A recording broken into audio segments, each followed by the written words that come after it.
welcome everybody to Mog Talk episode 103. We are here today with some special guests to talk about Feast. Now, this is a conversation that we've had very recently, but I feel like we need to visit it again. I almost feel like I need to visit this every single month.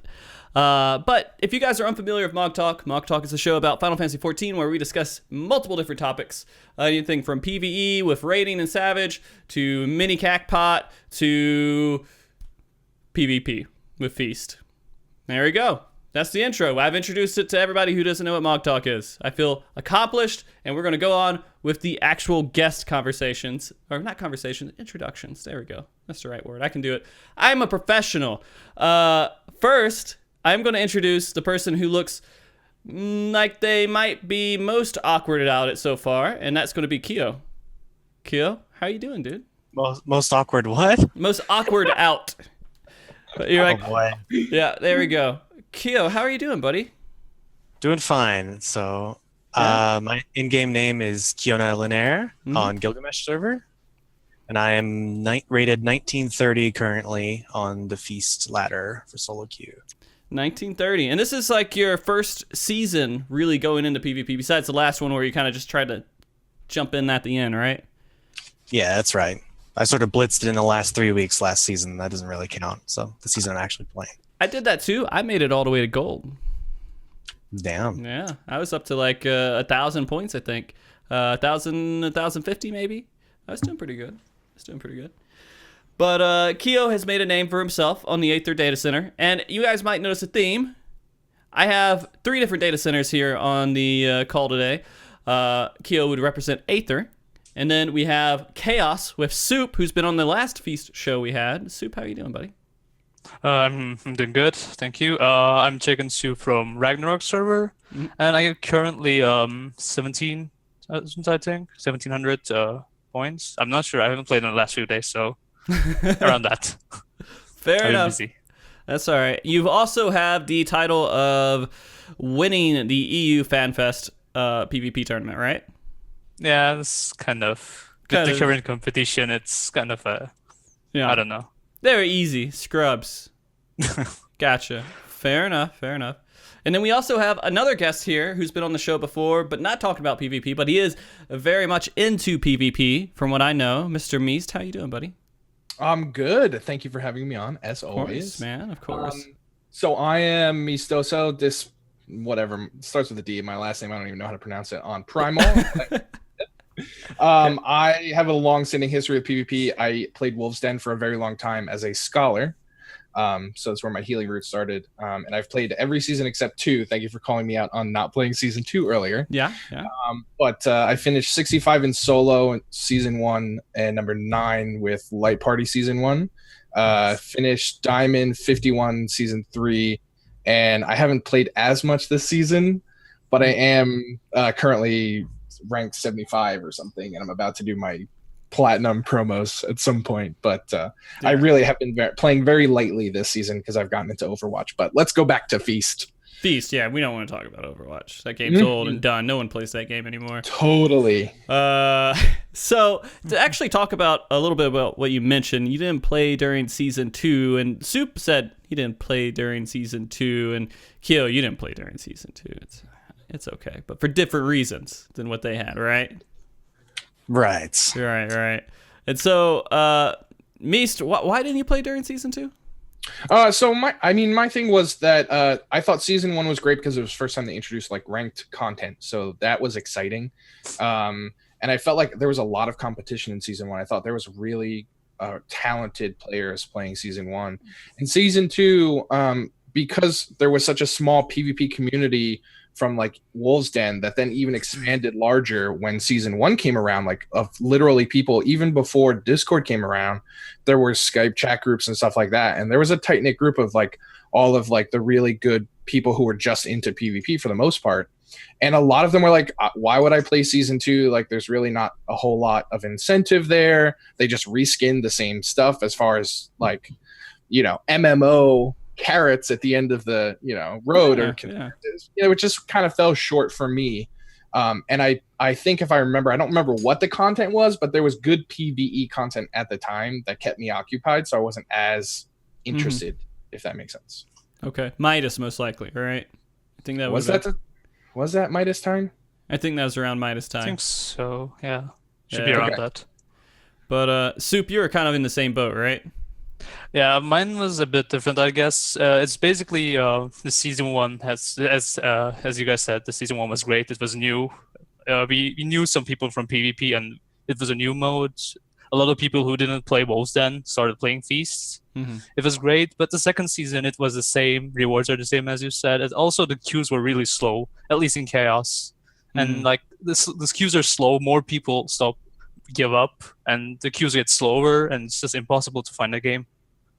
Just play something else. Why wait in 30 minutes in queue?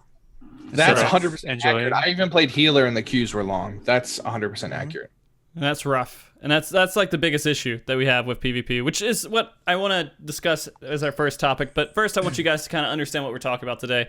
And yeah, we have had Feast as a conversation recently, but I feel like this is something that we could talk about almost every single month, just getting into the details of everything with what's evolving with the meta and everything else. And so that's what we're doing. We're having a big conversation of all the hot topics here, not the clothing store, but the actual literal meaning of that. Not the literal meaning, I guess that would be like awkward, wouldn't it? No, just keep going. It's fine.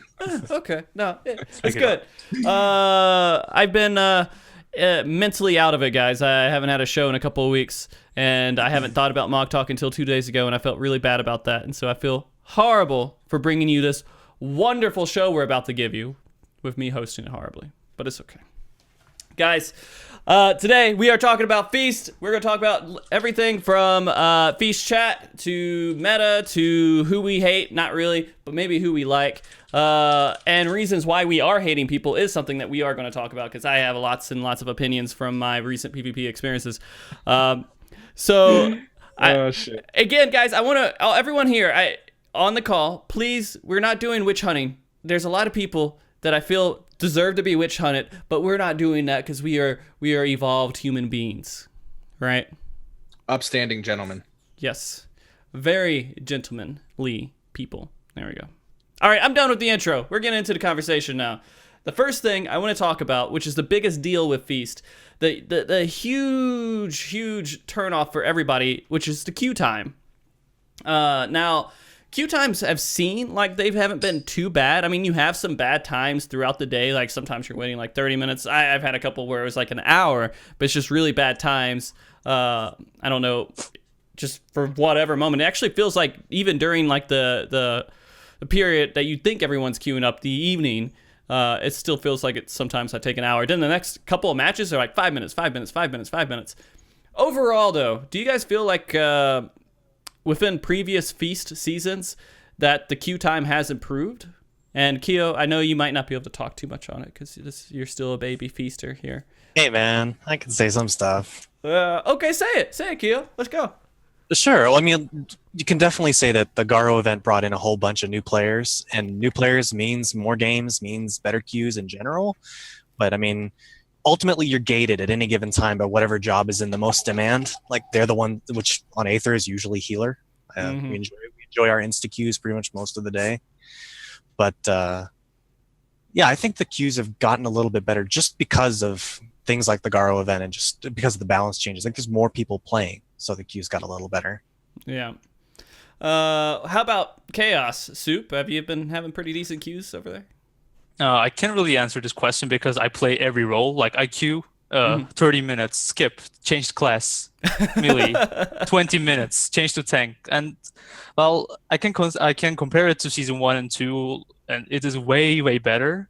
Mhm. And like healers have instant melee 5 minutes, ranged has a bit more, I guess, can go up to 30, but 10 or 15 in the prime time, I'd say, and tanks are a bit less than that, I guess. But I think it's same as season 2, but better than season 1 and 2. Okay. So Same as season 3. I'm sorry. it is improving, right? Yeah, it is improving. Okay. I'd say. What about Primal here, Mies? Our report from Primal. What do we got? About the same as everybody else. So I'm gonna be my personal opinions. I'll wait until we start talking about the chat concept, but I think the chat has a lot to do with the queue time improvement, and I do generally think overall the queue times have improved drastically. I mean, like Soup, said it perfect. Like since season 1 and 2, season 1 and 2 was really rough to get games, like really, really rough. And that like extrapolates and makes it even worse because people are like, man, the queues suck. Why would I play right now? Which makes it worse and worse and worse and worse. And I think the Garo event and chat combined have led to what the queue times are now. And I'll only say that much for now, because I have a very unpopular opinion. I won't say opinion about the chat concept, but a fact. Chat, okay, I got you. When we get to chat, well, you can cycle back to me. But overall on Primal, it's just as much as the other ones. Pretty decently healthy. The only exception is that like you have to follow the trends of like the group. Like you have to follow the pack. Pardon the stupid title pun, but the wolf pack. Right. So like if you wait too long and you stay unranked until like the second month, your queue times are going to be pretty shitty because everyone else is silver and above and they have that tier separation. So you want to get to like at least the average player base rank to be able to continue your queue times. So that's my only caveat. Like be at silver or gold, right? And then you get faster queues. Yeah, exactly. Like I can see, like I have an alt that I play on Monk because Monk is so much fun. By the way, shout out to everyone who plays Monk. It's literally the most fun job in the game for PvP. It's crazy. Yeah. Your cooldowns come up like instantly. You have infinite cooldowns. It's ridiculous. Yep, you do. Anyway, I digress. But like so I have a Monk alt and it was still unranked for a while, and I could see myself getting skipped over for games based on the wait times because I was unranked and they had to fill in other melees. So I think if people keep up at an average gameplay level, like if you play a couple games a day or week or whatever, and stay with the pack, you'll have good queue times. Okay, that's a pretty decent point there. I mean, before we get into, because that's definitely the next topic is Feast and Garo and everything else, the Feast chat, kind of combining to increase all this. But what do you guys do when you're waiting for a game? There's a lot of stuff. I exchange the wolf marks, I craft, and then I keep 2 seconds later. You guys exchange wolf marks? I just let them build up and max out, and I ignore them. That's free decent and company seals, free man. Decent. Yeah. You get so much money. I can't decent. I don't think. I mean, can I? Well, you can at least turn them in for company seals, and it's like 250 wolf marks. Oh, you can? 600 company seals. Yeah. Oh man, I've lost so much money. That's free money. You are throwing away money right now, Frosty. Yep. Free money, all gone. By the way, honestly, I didn't have the challenge log unlocked for 2 years into the game. I don't want to comment on that. I don't know. It's just like these things don't like come out. I'm not like, oh, it really affects me, or oh, I really care that much. In the end, I'm just like, I shrug it off because I'm still happy. I'm still having fun, but I'm not being super optimal. That's like, okay. But it's easy. It's easy to turn these in for seals. And so for now, maybe I'll go up there and I'll buy some stuff. And it's the Garo stuff you can turn in, right? Or is it something else that you can turn in? No. You want to buy like the 110 stuff. The 110 stuff. Okay. All right, and then to go take it to your GC, whatever, throw it in for seals, and then do whatever you do with seals. It's a pain because you want to buy the 250, the stuff that costs 250, so accessory and belt, and then you spend like you can buy every accessory and belt, and you've only spent like 6,000 or something. Wolfmarks, and you have to go back and do it again and then again and it's then actually, again. Yeah, pretty annoying to do actually. It's annoying, but it's a lot of seals and something you can do while you're in queue. Okay, all right. So be productive in game.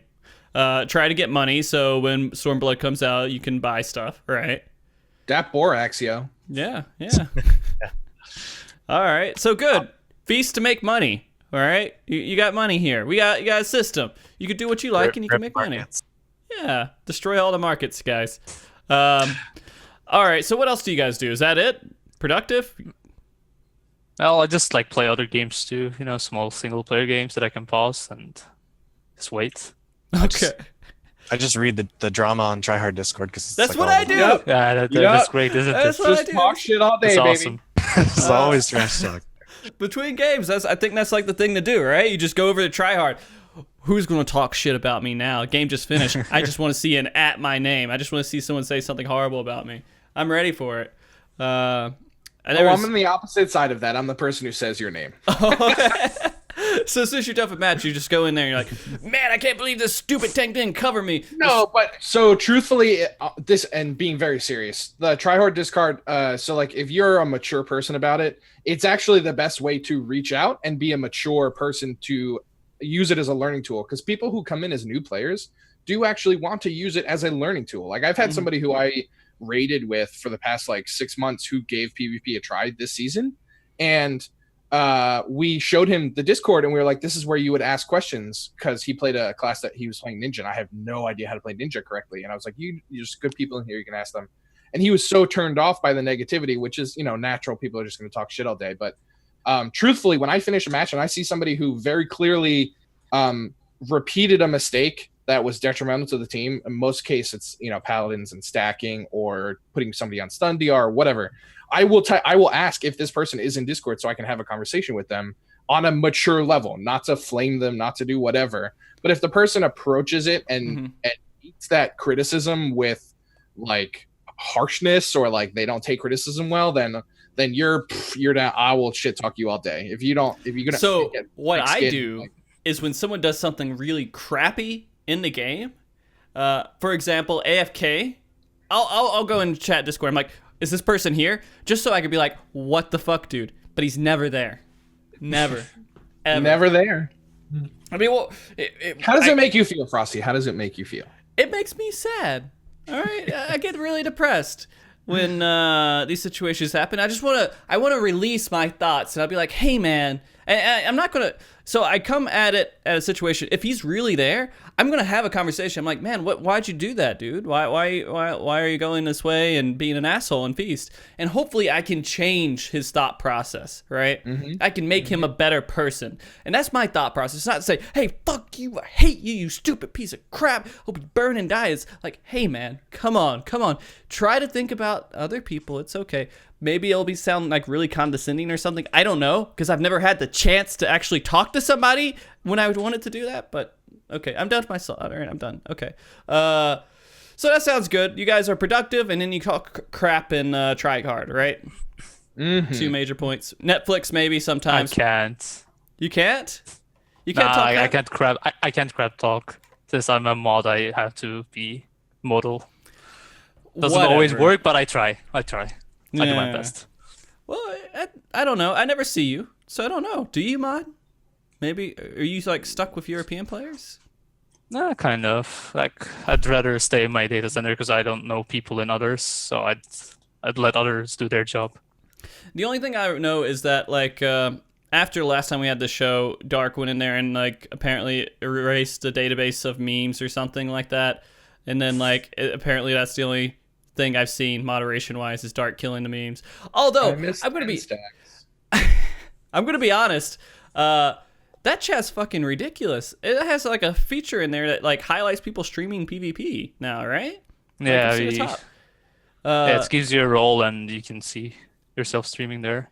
So you guys have actually made a pretty awesome community for PvP. Just a general shout out to Tryhard Discord. In all seriousness, that's like been an amazing place for people to go if they want to get into Feast.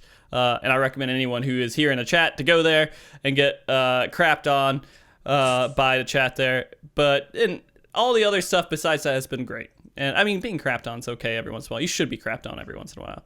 Right? That's fun. If you're messing up, you're out of place. There might be some truth to that guy calling you a noob. I don't know. Okay, so going back into the queue time. Sorry, we kind of went a little bit into one direction here. No, not the band. But when we are actually talking about Feast and the chat and the Garo event and queue times, all that stuff actually meshes together. I feel like that's all related in a way. Now, if they released just the Garo event, but did not remove the Feast chat, and I know, Mish, you have a lot to say, so I'm going to wait for you for a second. Would that have been a good idea or a bad idea? Would we have had people who stuck around? And Soup, this is just a thought to throw your way. What do you think about that? I mean, if I would have to be objective, yes, it would like make people stop playing earlier, I'd say, but I'd say it has its advantages and disadvantages. But if you want to push Feasts, like they were even talking about esports, I don't think that's going to happen for a long time, but you just can't ban like the communication in a game like this. Like if it was up to me, I would put voice chat in the game, but that's never gonna happen, and I know why. Yeah, all know why. Well, besides it costs money to do, is that they don't want to hear people's voices yelling at them, or they don't want to deal with the reports of that and everything else. Well, to be fair, from my experience in other games, voice chat tends to be less toxic because it's less anonymous. Like your voice actually adds to your character, and people really don't want to flame. Like I play other games, and you do voice chat. You're 5 people in voice chat, let's say, random like strangers. When they want to flame, they usually type it instead of saying it. Yep. Is that true? Actually, it's actually a really 100% interesting true. point. It is that's a super interesting like social topic, because you're 100% right. People, the anonymousness of typing and people's comfort level with their own voice and actually communicating, because it's a next level of like personality, like your person are represented by that voice and what you're about to say, what comes out of your mouth. And Soup's 100% right. Like in Overwatch, the same thing happens. People will start talking in competitive Overwatch, and they'll start, okay, well, let's do this hero and this hero and this hero, and we need to pick this, and let's get a healer and all that other stuff, and everybody's really nice. And then as soon as shit goes downhill, people start typing and talking shit to each other instead of using voice. I mean, I still use voice to talk shit because that's just me. But it's an interesting topic. Most people will defer to chat. Soup's 100% accurate with that. Well, I mean, like, I only think of Call of Duty and like hearing 10-year-old kids screaming about how they're having sex with the other guy's mom. I mean, that's the only thing I remember about voice chats in competitive games. And so I think that's what would apply. That actually, that won't apply to Final Fantasy XIV, but that's what I think would apply. Because actually, in all seriousness, the type of people who play this game are not 10-year-olds who are screaming at each other about probably not screwing each other's moms. I think. Keo, what's your thoughts on voice chat, man? I mean, I feel like it has a lot more to do with retaliation. Wouldn't you think? Like, if you flame someone on voice chat, like they can flame you back on voice chat. Like if you flame someone in text and then they suddenly start talking in voice and somebody wasn't reading the chat and they're like, what are you talking about? It makes sense. But as soon as you voice your flame, they have the ability to retaliate at you. And some people have like really strong personalities, and it's scary an idea to have that ability to retaliate locally. So I feel like in general people are more respectful because there's more of that ability to sort of fight back. Whereas in text, you could just ignore what the guy is saying. Why not? Or just laugh at him, or just. I mean, you could just say, "I don't have headphones. I don't have. I could. I don't have any sound. Sorry, guys." And just pretend that you can't hear him, anyways. I don't know. I think if they added the option in there, it would be cool. But the way that this game is going in ways of communication with PvP, I can never see it actually being applied to the game. Tryhard can do it. I have my own opinions about people doing voice chat in Tryhard in solo queue, but we won't get into that yet. I do want to go back into the whole queue times and everything else with Goro and Feast. Now, with Feast chat being banned, it's been kind of everyone's kind of retaliated. Everyone said stuff that's bad about it. Meese, tell me your thoughts on Feast chat. I'm going to have a very unpopular opinion, but it's strictly from a like more globalization point of view, I guess. I, of course, agree 100% with a majority of the what I'll call the 1% player base, which is all of the very, very high skill. And this isn't just people putting time in. It's people who actually have like the PvP esports level talent, reaction time, everything that you would have in a high level competitive game. We'll call those 1%ers. Soup is 100% accurate. You cannot push this into esports without a form of communication, let alone something like voice chat. It just wouldn't ever happen. I just don't see it being able to thrive or be competitive in any way. But to the point of the player base and the customer base that Square Enix has for this game in particular, they made the most, what I'll call lucrative, because I don't want to say best, I'll say most lucrative decision to get people involved with PvP. And PvP is now in what I'll call moderately healthy world of numbers. because they tied both Garo and the chat ban together. So people aren't exposed to the toxicity that would otherwise drive them away in a game that they've come to trust for a safe community. Every other aspect of Final Fantasy is touted for its crazy amount of welcoming communities. That's like the biggest draw. Or that I see a lot of people talking about. And so when you introduce that and sort of force PvP to follow suit, you get the same amount of player base or interaction with PvP, even at a very casual level, which is where they're driving most of their content to. I mean, you see that with raids and everything. They dumb down a lot of raids. They're going to remove they've said they're going to remove a lot of skills from different, jobs to make people's combos and everything more, a little bit more easy. Right. So I think it's just kind of the trend of where their consumer base is. And so I think it was a very intelligent, lucrative decision for them, but not for Final Fantasy XIV in a competitive PvP esports realm. That's my opinion. Okay. So right now, not being esports, which I know that they would like to kind of go into in some way, but not being there at the moment, just building the player base, this is probably the best thing to do for Feast. And that's what you're saying, Meast. Sort of. Yeah, I mean, like, I don't know.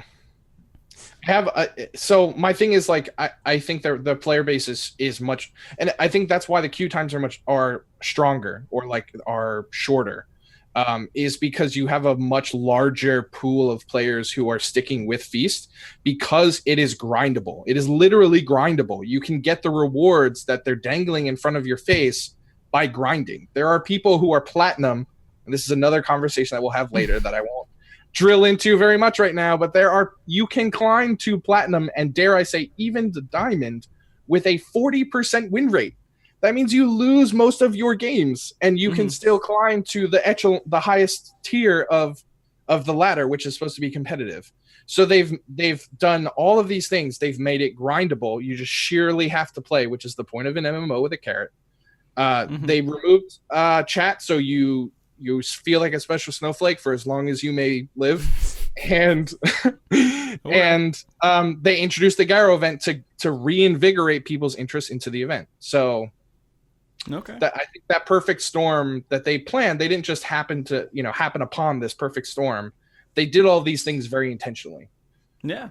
One of the people I dislike the most and that I kind of cringe every time I play with him, he was at the top of the leaderboard for the very beginning of the season for a while. But he's stuck now at gold, even with hundreds and hundreds of matches. So I don't know. I guess there's a point. There's a little point, right? Where you just you can play as much as you want, but if you're losing 80% of your games, you can't get back up there, right? It evens out at diamond, yeah. Okay, I'm sorry, guys. I'm not trying to be salty and toxic, but I'm doing it, so I'll try to back off a little bit here. It's okay. Kyo, what are your thoughts, kind of on what Meast was talking about? Do you agree, disagree, anything?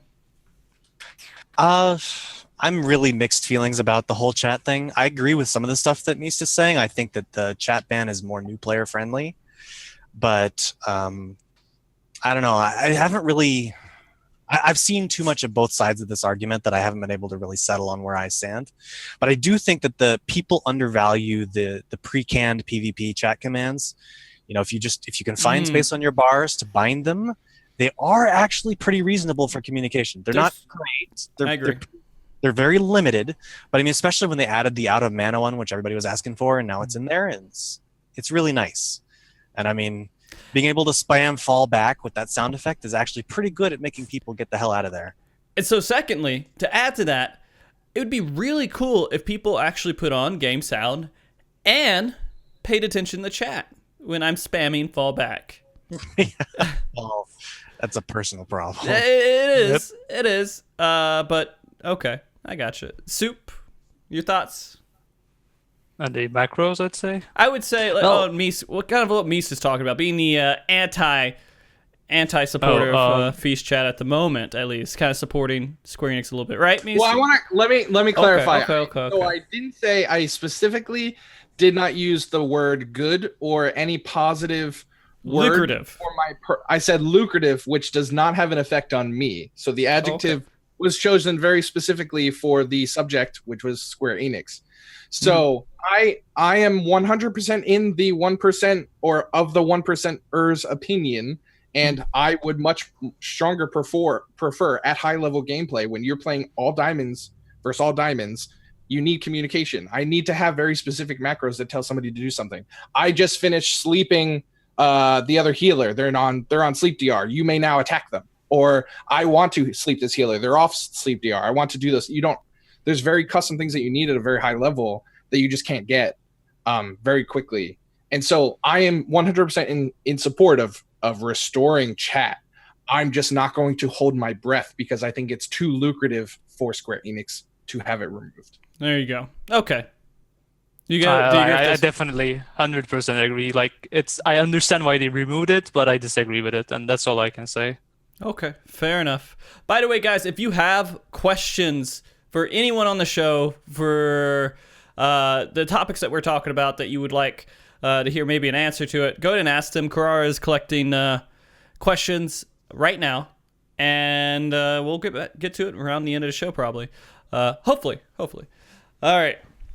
So I do want to start off a little bit here with you, Soup, and give you a little bit more airtime here. We already had one complaint because they wanted to hear Soup talk more. They're doing it on purpose. Yeah. Soup. So I kind of have a question about, I guess, playing with other people. Now, when you play with other people in solo queue, do you ever think, man, I should get into voice chat with them in solo queue? Do you ever think that's a major thing that you want to do? Some people actually ask me to go on voice chats. I always do if they ask, but I never initiated myself. Okay. I don't know why, honestly. I should, because it's just such a big advantage. As I said, I feel like this is something that should be in the game, but it's not. So I will go to Discord. I'll just do it myself, since Square Enix is not going to do it. I don't see the problem with it, if that's what you wanted to ask. Okay. I will do it. And so I'll just ask you guys for quick answers on that. Keo, if you're in a match solo queue, are you going to do, and someone's like, hey, let's get in voice chat real quick, do you jump in voice chat with them? Yeah, I do. But at the same time, I feel like it's as you go up in the ranks, it becomes much more influential. Like voice chat among gold players or silver players that are, that's where they've ended up. I don't feel like it's too influential on the match, and individual skill is going to matter more. But when you get up to the higher ranks and you can communicate, purifies instantaneously on like slept healers or target switching, like the use of voice chat is just such a potent tool. And I feel like it's a little unfair, but for right now, I still use it. If someone asks me, I'll get on voice. Sure, why not? Okay. Meest? Yeah, same. I hop in voice chat all the time. It's very convincing. So I'll do my thought process here, which is completely all my opinion. It means absolutely nothing to what you guys are doing. But the thing with voice chat with solo queue, and I don't care in the end, even if the other team's doing it, but I feel bad if I'm, especially with new players, that I guess I play a lot more of new players than you guys play with new players at the moment. But when I jump into a voice chat, we win. There's no, I'm a paladin, right? And so if I can coordinate my stun with one person on my team for getting a kill, for doing anything, we win the match. It's pretty much over. Or that's how I feel right now. Any kind of coordination at all is huge.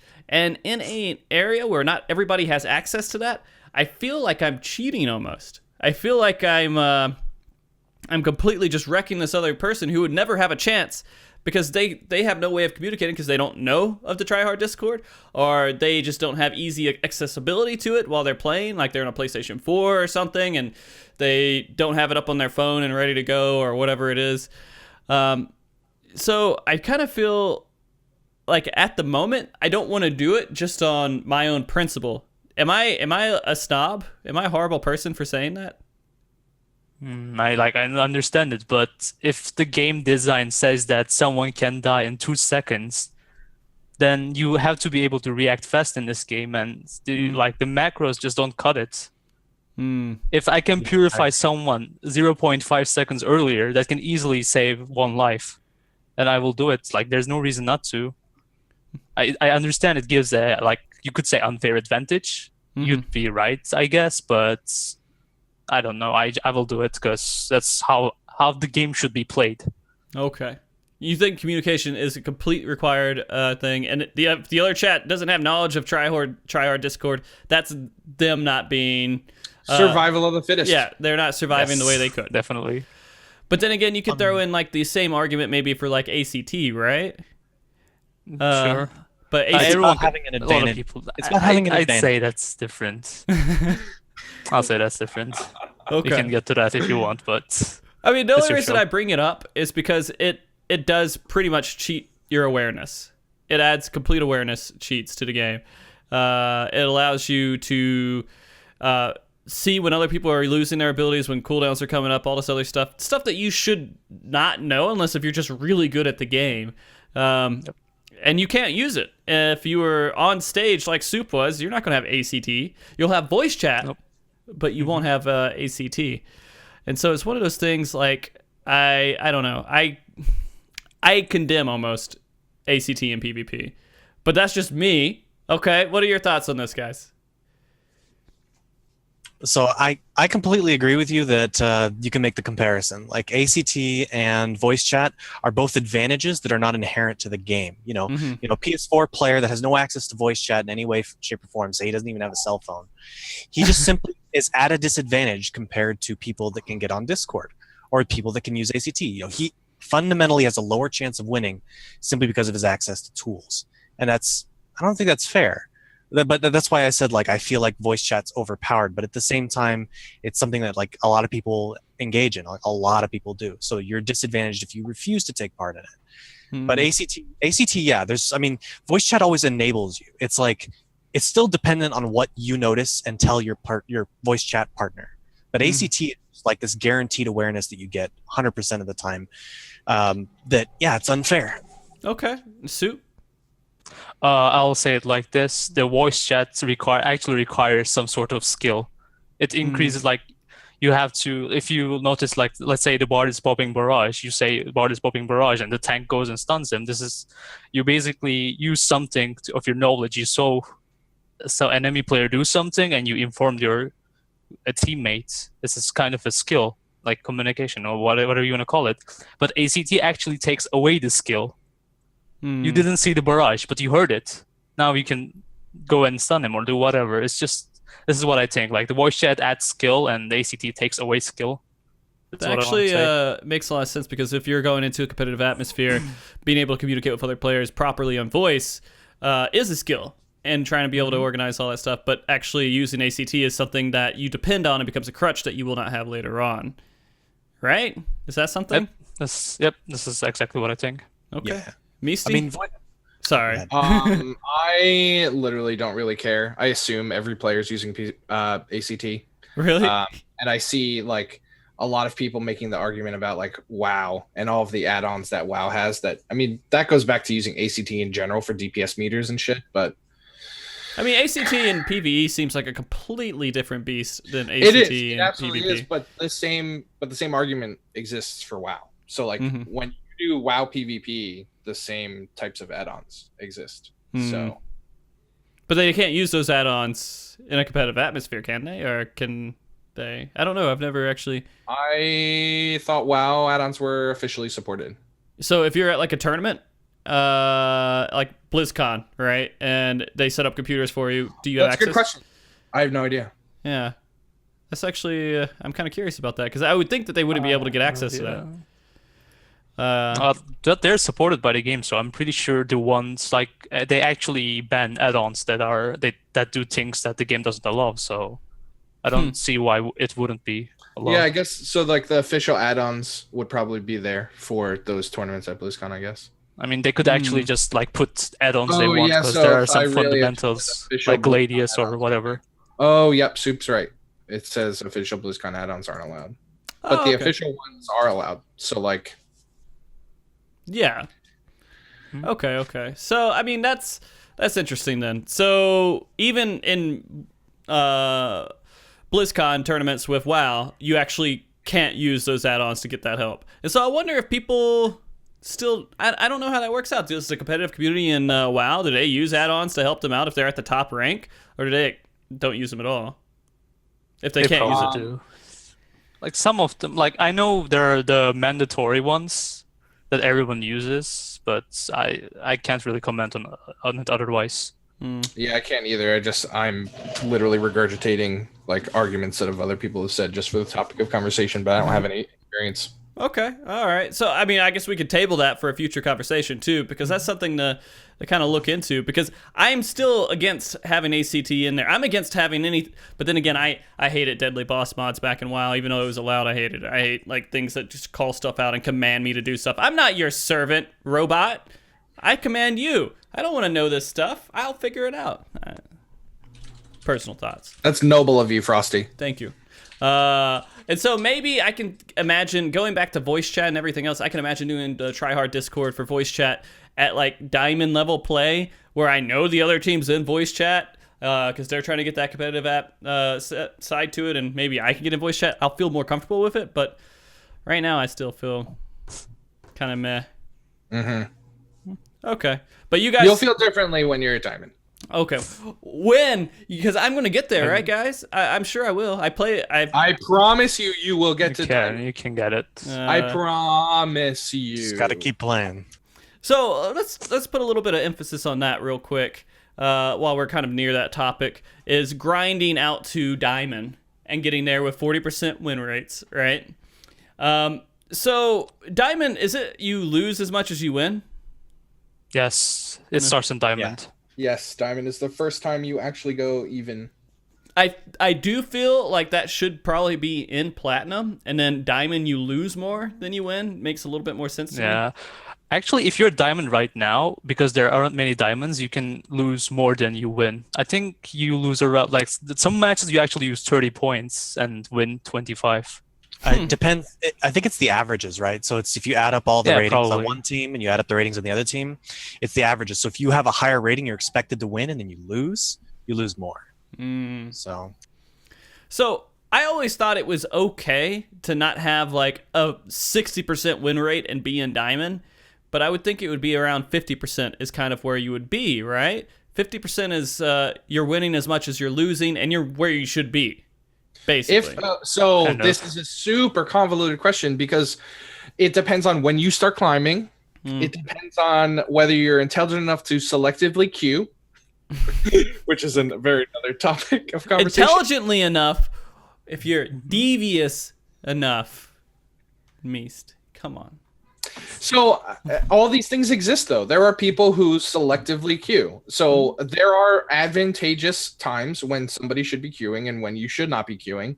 And then there's a whole nother level of randomization when people play alts. Alts are very popular, and they completely skew how matchmaking works. So, if you start climbing later in the series, or later in the season, your win rate will statistically be higher because you are underrated for longer. So the most impressive people are the people who shoot out to diamond very quickly and maintain a very high win rate. Those are all the top tier players. It's when you start later, climb to diamond, and still manage to have a sub 50% win rate is when, like, I don't know, like, it really gets me. I won't lie. I don't want to go off on a tangent here, so somebody else save me. But that Okay. really gets me, and it really affects matchmaking a lot. So that's my biggest gripe with matchmaking.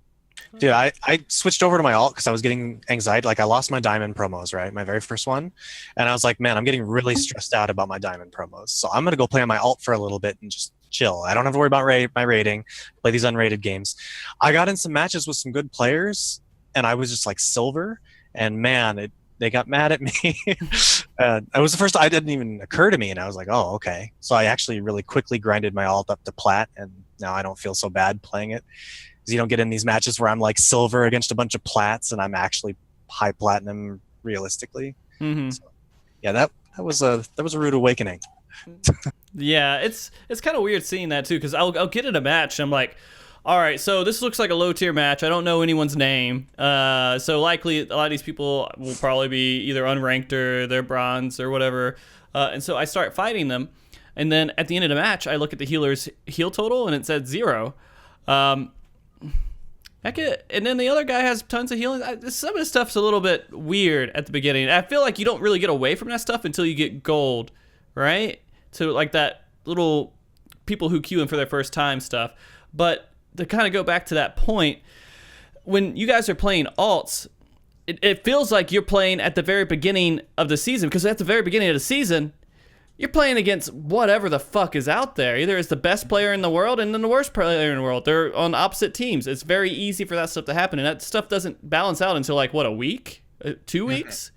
Oh, more than that. Yeah, more than that. Like, Definitely. I feel like it's not even balanced out now. Like, how long has it been?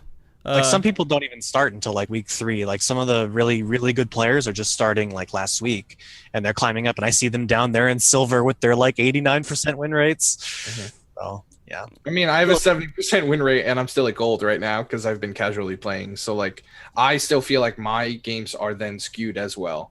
Like I feel bad skewing the matchmaking system just because of how easily, and this also, it's all cyclical. Everything cycles back to the root problem being how they've made things grindable. Like them changing the equation for win-loss point totals between season 2 and season 3 is really one of the bigger culprits here, is my opinion.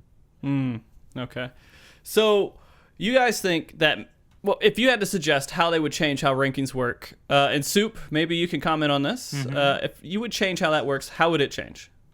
Okay, so this is really hard to do because I would suggest like start a midpoint that you start in, maybe gold, maybe silver. I guess silver is better. Then that would be the point where you lose same as you win. And then if you have positive win rate, you go up. If you have negative win rate, you go down. And that's how ranking system should work. And then you would think like placement matches maybe, but placement matches are hard to do because when you're matched with 4 random people, 10 matches are nothing. You can easily lose all of these 10 matches just because you got unlucky. You could have an AFK healer one game, a 10 stacking tank the other game, and a few more bad matches. Maybe you do mistake once or twice, and then you have 10 losses. And then a way to solve this is to evaluate the personal performance, but this is also extremely hard to do. Then you get people just like trying to do, let's say the performance is damage and healing done or whatever, and then you just get people trying to skew in the numbers.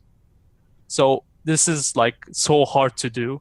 So I would just say put people in a midpoint and start there, and that's it. Okay. No placement, nothing. I would feel think, awful if you fell from there. yeah. Like you start Because off it's really silver, you annoying, end up but down. because I'm looking at diamonds, like the first place or the second place, he's diamond. Oh, very good. 48% win rate. No, I just know why. But it Why takes does It's this not happen? that low, though. I mean, like, Like see, in season 1, Now- with now 48, you would be silver. wait a You second. would be silver. To get the diamond, Soup is 100% accurate. If you had a 48% win rate, you would be silver. okay. I had a 56% win rate season 1, and I only got to the middle tier of gold. Okay, Keo, say your point here. I just to get to diamond with 48% win rate takes an ungodly amount of games. Just to be clear, like you have to grind the shit out of it to I get think it was like 300. I don't want to give names, but it And was like something like that. in like how Let's many look up days? names. I'll give out names. No, I'm just kidding. In like 2 weeks, I'd say. I don't remember. Something like that. It's been a few days. I mean, a lot of matches. yeah, and so obviously, like, if you were at, so listen, platinum, how much is an average loss versus how much is average win? It's like 20 loss, 25 win, I think. Okay, so That's Addison around that. that gives it to where you could be at a 40% win rate and get into diamond. No, you would need at least like a 40. Well, no, because you're not accounting for the previous ranks either. Yeah, like I mean, like, if- every you could get 40%, but you probably need like 1,000 games, maybe more. But yeah, it's not really realistic. Well, I mean, like, okay, so to make up Yeah, for a 40 loss 44%. and not move anywhere, you would have to do, let's see, 4 games, equals 5 losses, right? 4 wins equals 5 losses. So that means that you could have, I don't know. I can't do math. Never mind. I tried. Yeah, let's not do math stream. Let's not do it.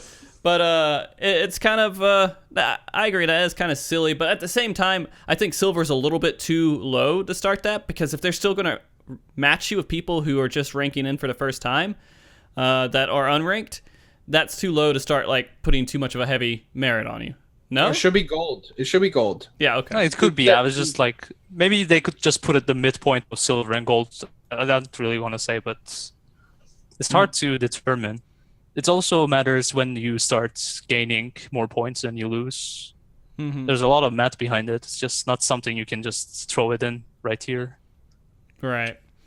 But I like the concept that when you're at 50% win rate, that you're like where you're at. That's where you should be. So if you want to go out of gold into plat, you should have a higher than 50% win rate. I agree with that. But you also should be able to get games instantaneously. So you can actually get into more matches, and it is not such a ridiculous grind. So if you're banging your head against it, you'll eventually improve and get better. I mean, that's how a lot of popular PvP games do it, right? It's always 50% win rate where you're supposed to be. Right? Yeah, you can have that as it is right now. Just play healer. Yes, I actually am recommending everybody out there, please play healer. Please do. So I can play paladin, because there's a lot of healers out there. I would love that. Paladins don't get too bad of a queue. I think they get like, it depends on the day. Sometimes it hits 30 minutes, but usually I can do like 5-10 minute queues. Yeah. On an average day in Aether, it's like instant for healer, 5 minutes for melee and tank, and then like 30 minutes for range. So everybody wants to be ranged, man, because it's so easy. Ranged easy. You don't have to think. Just press one button. Ranged is very hard against a good team. I'll say that. Range is one of the most underrated spots. You have to be the skill level you have to have at range to differentiate yourself from the rest of the pack is very high. It's a very high skill ceiling, is my opinion. Okay. We'll say that. I don't know. I played Machinist and I felt like it was stupid. All right. I had my one combination and I killed someone or I didn't kill someone. Waited 90 seconds. Combination. Kill someone or don't kill someone. Just keep going. And that's all it was. But that was way back in season 1, I think. It is, but like, okay, but then people are just talking about raw damage. If you aren't using all of the Machinist's burst isn't what make Machinists crazy strong. It's Machinists CC that make them incredibly strong. Yeah, absolutely. When I saw, I'm gonna just jump on that real quick, because I do reviews every once in a while when I do a PvP match, and so I'm watching what's happening, and I was like, man, I want to see how this person died, and I saw this Machinist pop up, and then he started his burst, instantly went to the healer, silenced him, then finished his burst, and I was like, that's actually kind of impressive, because I have a hard time switching targets sometimes. Wait a sec. That's probably a macro. Yeah, it's so a macro, focus targets. Okay. And then he has a macro that silences the focus target. Yeah, so you just push okay. one button and it'll silence the healer. All right, so that's not skill. That's just pressing buttons. Fine. Well, it's still skill because so here's the next level is that if he's able to silence the healer about 50% through their like cure 2 cast, you've essentially extended your silence by interrupting a global. Right. So like there's the skill involved. Like a top on Primal, there's like shout out Miyu. I know he's in here. He's a very talented machinist who uses all the CC. And the cooldown on what's the machinist push, the fluid aura? Blank. 30 blank, blank yes. Blank 30 Yeah, seconds. blank. It's fucking 30 seconds. That's crazy. That is crazy. One of my favorite things about that was when I was learning PvP early on, and I was finding some interesting stuff, and then a paladin covered the person I was targeting, and I just blank shot and finished off the target because the guy didn't have anything to stop him from being pushed back. And so he broke it, and then I just finished him off because the tether got broken. I thought that was pretty amazing, but it's just part of my burst, and I accidentally figured it out. But okay. So let's get into not talking about ranged and our criticisms and being salty about how easy they are to play. We're actually going to go into the next topic here, which I want to talk about season changes. I want to talk about things that are happening this season that are in particular different from the other seasons that are either bad or they're good. One of the things that stands out is that you have an extra map. I mean, we talked a little bit about this on the last show, and a lot of people don't like the new map at all. I mean, do you guys like it? Do you hate it? I actually love it. Really? Maybe, I think it's yeah, really I good. actually like it. Okay. I have a few points I don't like about it, but in general, I actually appreciate there's a different map. I love having an extra map because I feel like I'm not going into the same exact thing every single time. I actually have a variety. I can think a little bit differently on this map. Although there are some things to complain about that map, especially those walls, which are insane and annoying to me. But that's okay. I don't know. I have a lot of fun. I like queuing up and then saying, hey, I'm going to play a little bit differently on this map than I play on the other map. I mean, it forced you into a whole bunch of, like, the old map, the Feasting Grounds, had very minimal line of sight. Like the walls, so you're just complaining about it. Like, you didn't have to worry about it too much. It's like, oh, we're near a wall, I have to think about it now. But Lycanweed is constant line of sight. And it's like every engagement, you have to think about where your healer is. And every healer has to position really carefully where they are so their DPS won't line of sight them on heals. And it's really challenging in a way that's, I think, fun. Even if it's frustrating most of the time. It's great. I love the line of sight. I will actually disagree with Keo. I Okay. think the new map is less line of sight. There's only 2 walls, and I think the original, what is it called? Wait, what about the tree? Just the feasting grounds Tree. name. Oh, the Feasting Grounds. That's it. I'm sorry, Feasting Grounds has like way more walls. Way more walls. The tree is totally fine, but like I feel because I've been so, and maybe this is because you came at the end of season 3, but in the Feasting Grounds 1, 2, and 3, there's so many more walls that DPS just nonchalantly walk around. And as a healer, there's like maybe a handful of positions that you can put yourself in that pretty much negate most of the line of sight unless the person's literally chasing someone around a wall.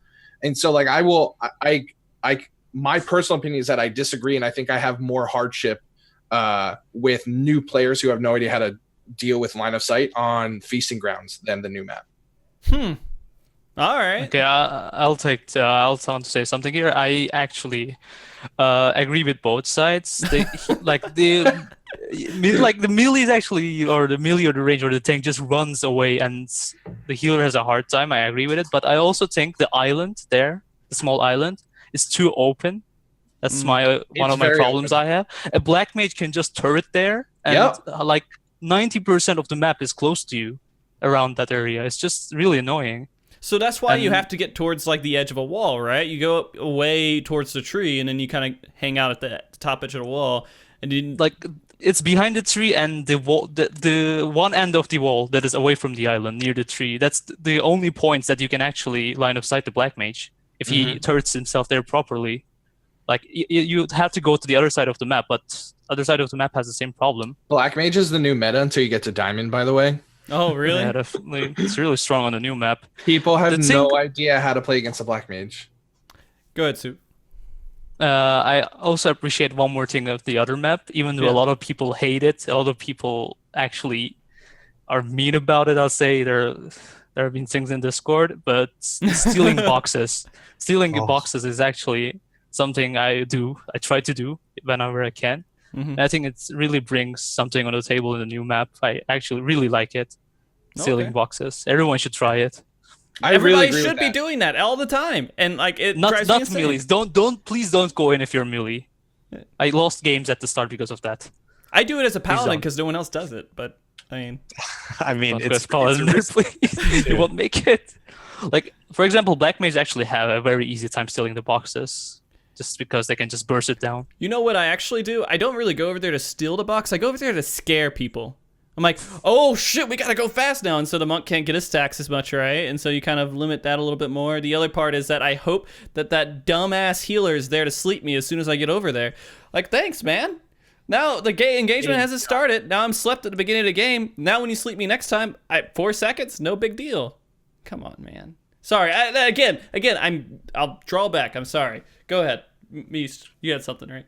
No, I completely agree. I think Soup's point is 100%. I love that aspect of it. I love that they're trying to shake things up.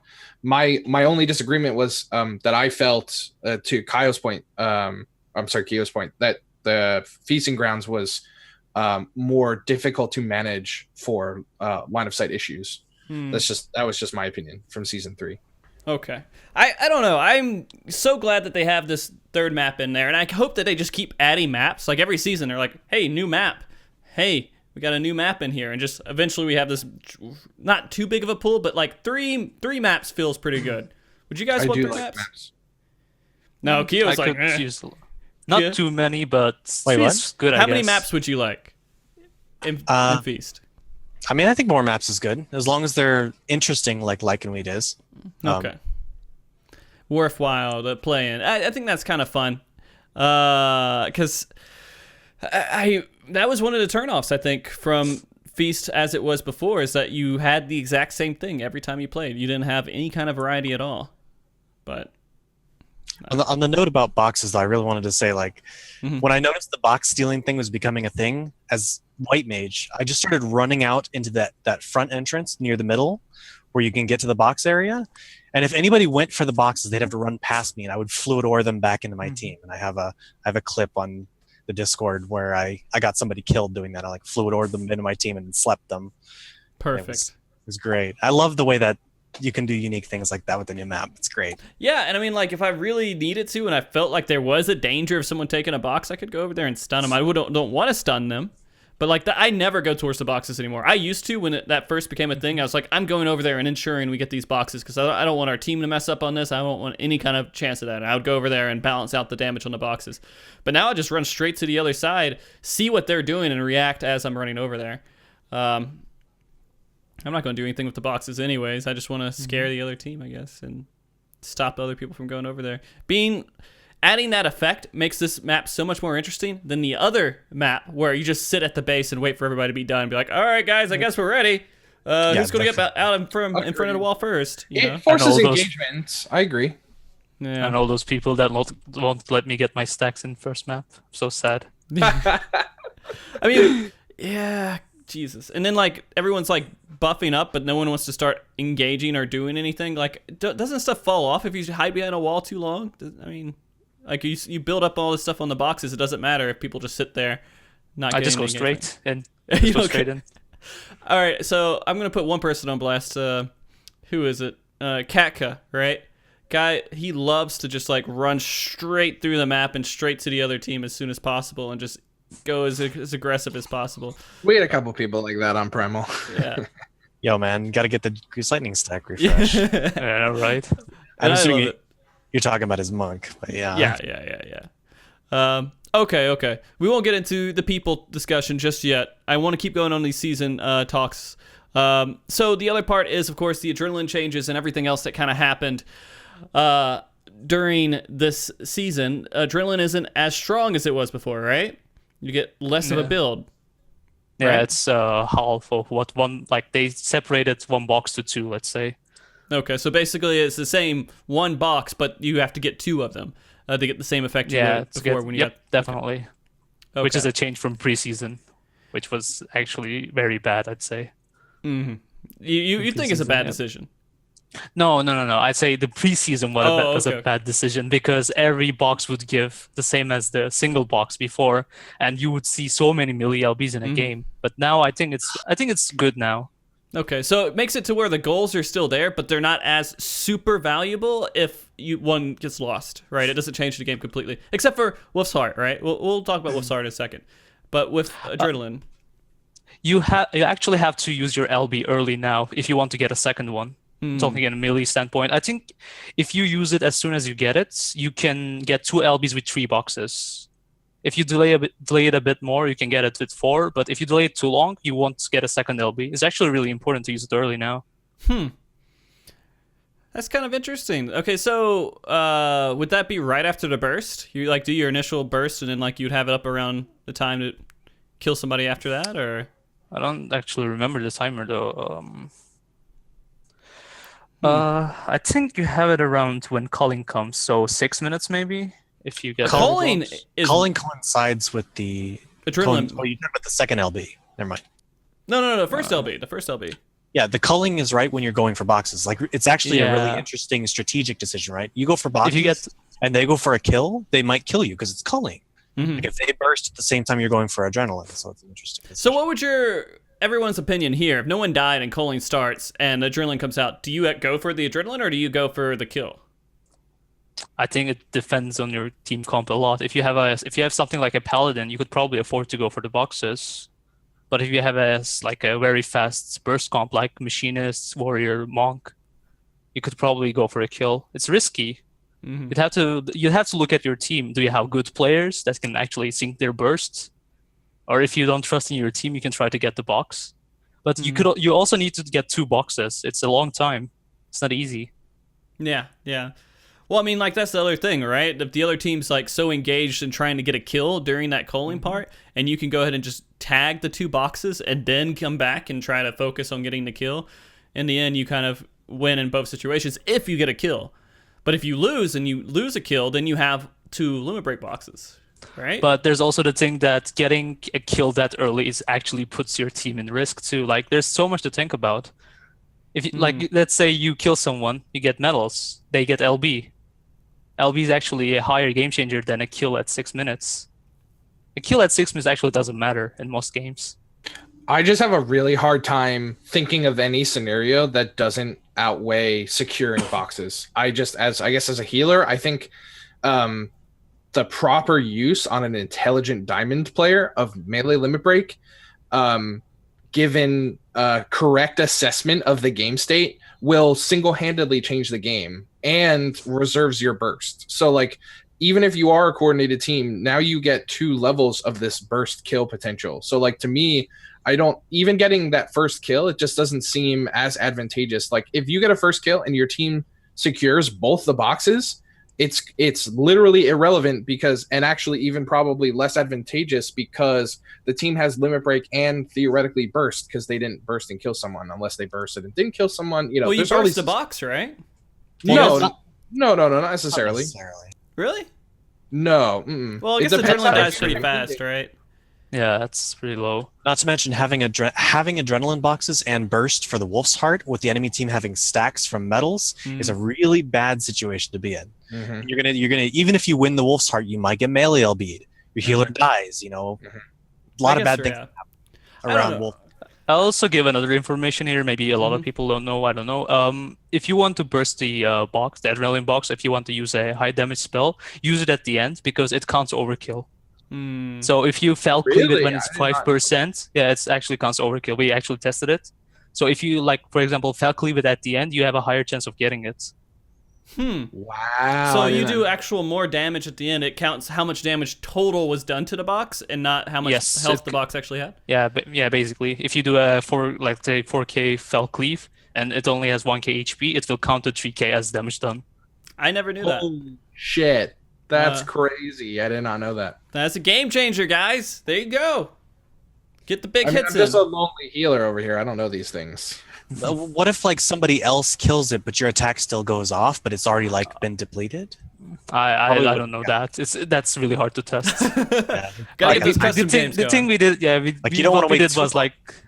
We did drop it to 45% for one team, and the other warrior fell cleave it. That's all we tested, and the warrior got it. Crazy, man. All right, so that's something to think on. I feel like we need more tests in Feast still. I think more people need to be out there and be adventurous and go out there and gather information, do custom games, because you can do that now. You can test things, right? Yeah, but you got to be on the same server. Yeah, it's just... Hey, didn't they change that? No, they changed that. No, they didn't. I think they will bit 4.0. Oh, that's 4.0? Okay. Well, fudge. Yeah. Fudge, man. Yeah. Okay, well... I don't know. I feel like the boxes have... A lot of people complained about them before the season started. Do you think the box changes were good, excluding just Wolf's Heart? We'll hit Wolf's Heart. I think Adrenaline change was good. I like it. I agree with. Yeah, I think the Adrenaline change is very good. Okay, now let's get to Wolf's Heart, guys. What are our thoughts here on Wolf's Heart? Too strong. Way too strong. Yeah. So I've noticed this a lot in lower matches, is that Wolf's Heart gets ignored a good bit, and then or one person will get it. I don't know if it changes the game then if you're not playing with really good players, but once you get to like high tier, is it all just Wolf's Heart changes the game completely? Yeah, definitely. I mean, the healer can spam with Reckless Abandon, and they're faster, so it's harder to get them. Like it's game changing. It allows you to spam really high potency heals and keep your hots up with no worry.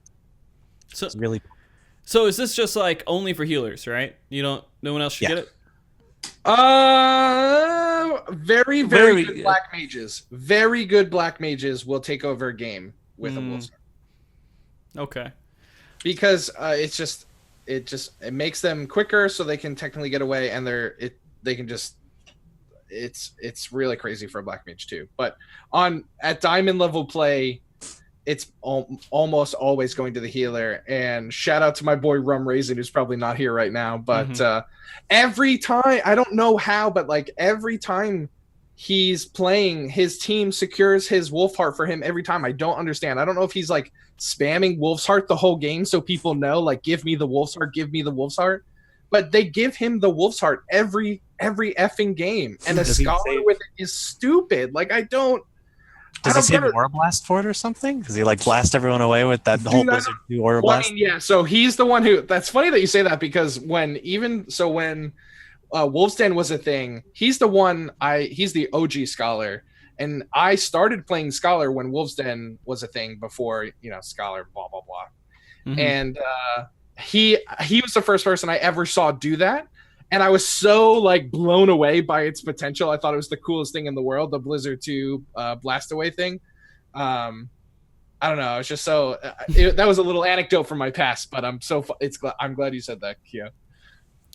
So I mean, right now, if they completely removed Wolf's Heart, would that be like perfect solution? Don't even think about it anymore. Just get rid of it completely, or should they keep trying to have this extra box in here that does something unique and just kind of modify it a little bit? I like Wolf's Heart conceptually. I just think that the mana restore is a little too overpowered. Like, it's literally to the point where I'm at full MP when my MP restores come back off cooldown. Like, it's absurd amount of MP regen. And it just needs to be like about 25% of what it currently is, and I think it wouldn't be quite so game breaking. Just the MP restore. The rest of the aspects I think are okay. Mhm. Like the movement speed and the cast speed, I think those are okay. They're not that high. I think it's like 5% movement speed or something. It's really not that high. It's fine. Just Okay. the mana regen. I agree with that. All right. It's too strong. There you go. That's the answer. Guys, Square Enix, I know you guys are watching. Reduce mana regen. And then we're done. And Wolf's Heart's good, right? And we don't need to talk about it anymore. We understand that it's overpowered, and we just need to reduce the mana regen. I personally think it's the length. I think a 3-minute That's so part so. is Oh, yeah. crazy. I think it's the length. I would honestly be okay with the mana regen as it is, and I don't even care if they have to buff other things, but making it so that it's more temporary than like, oh, I got this wolf's heart, and now if you can't kill me, I win the game. Should be just a 30-second like buff, or like No, I like don't. a I mean, minute? I'm not a game dev. I'm not going to pretend to state something. we that, were all pretending to be game developers here, man. And with our Okay, well, suggestions- so I think 30 seconds is a little too short. I mean, I guess probably 1 minute, because it's so beneficial that like it changes what your team needs to do when it spawns. So you still need the attractiveness of its potential. I Mhm. just don't think that you should allow something to go on for the remainder of the game, basically. Okay. What if they put it like early in the game? Like, what if it I was don't the first thing? Like, you go into like the old map, and you got your offense buff, you got your defense buff, and you got Wolf's Heart in the middle of the map. It's not as somebody else go. I'm sorry, I was sorry. Yeah. Okay, so I'll say something. This is the design problem with the feast. If you give it, like, let's say you give this buff early to a team, that team has a huge advantage. They take a huge lead, and let's say it's 4 minutes left now. Like, this lead is actually bad for you.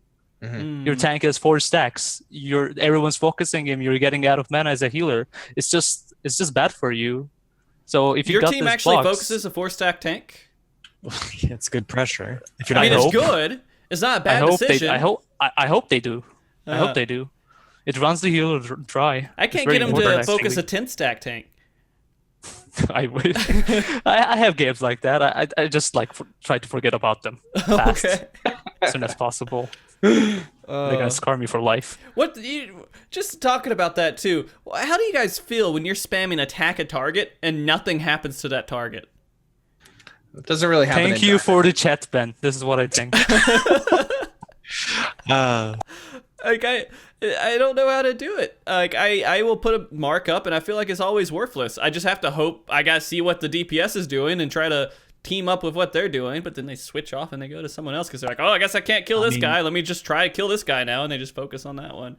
People tend to pay more attention to those chat callouts during the downtime. So like if you do it when the engagement's stopped and you backed up a little bit, then they tend to pay a little more attention. But yeah, it's still a struggle. Oh man. I actually had a story like at the beginning on the topic of if you get ahead at the beginning and how bad it is for you.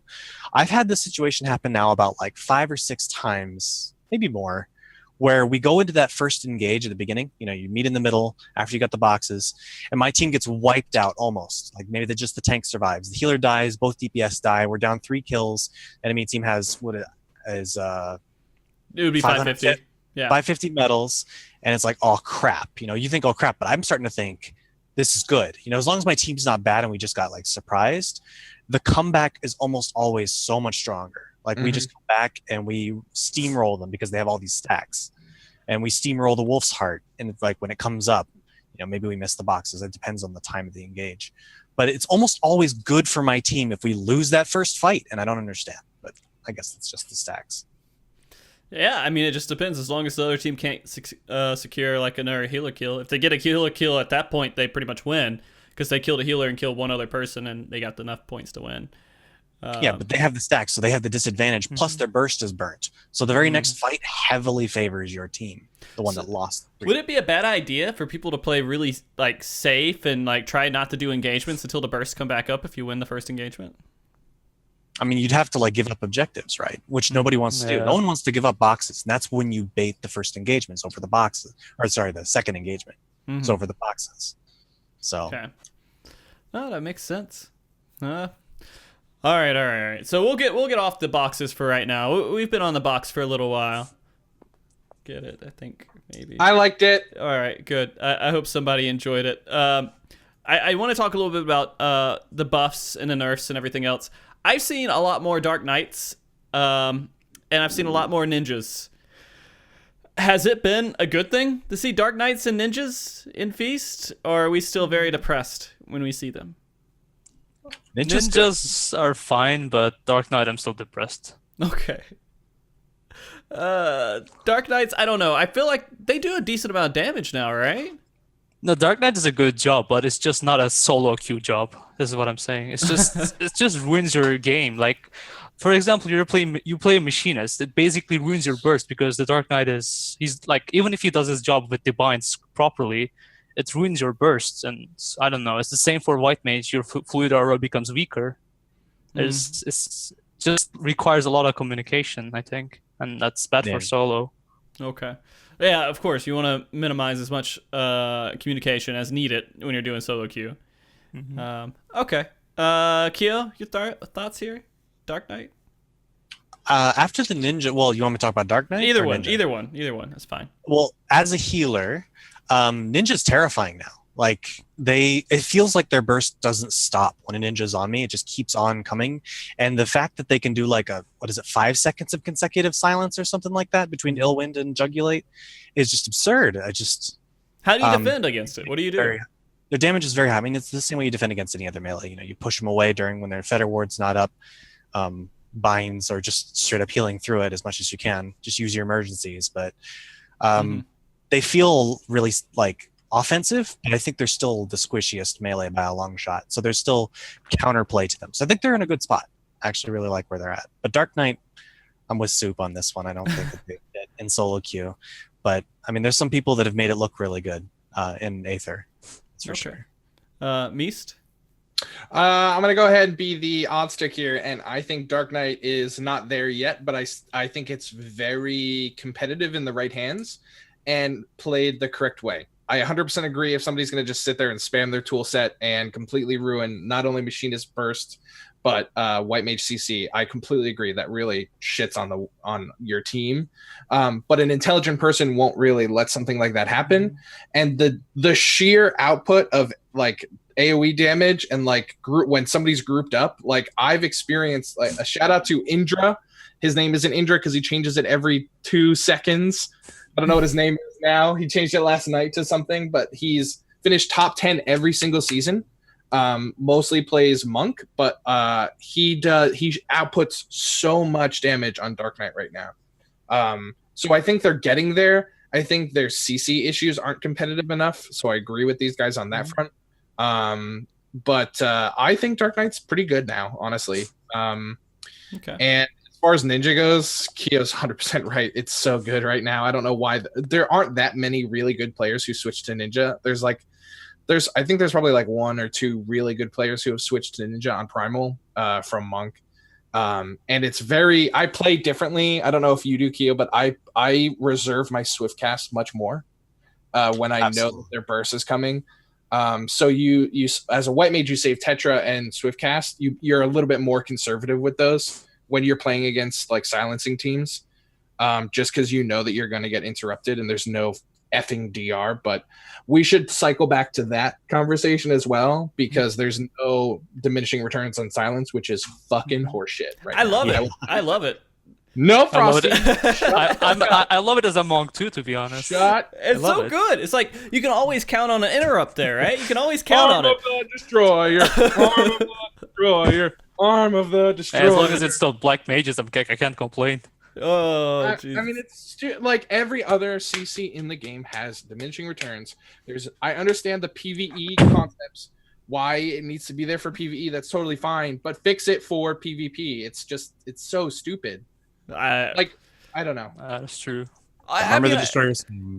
The most annoying tickle that a monk can do to you.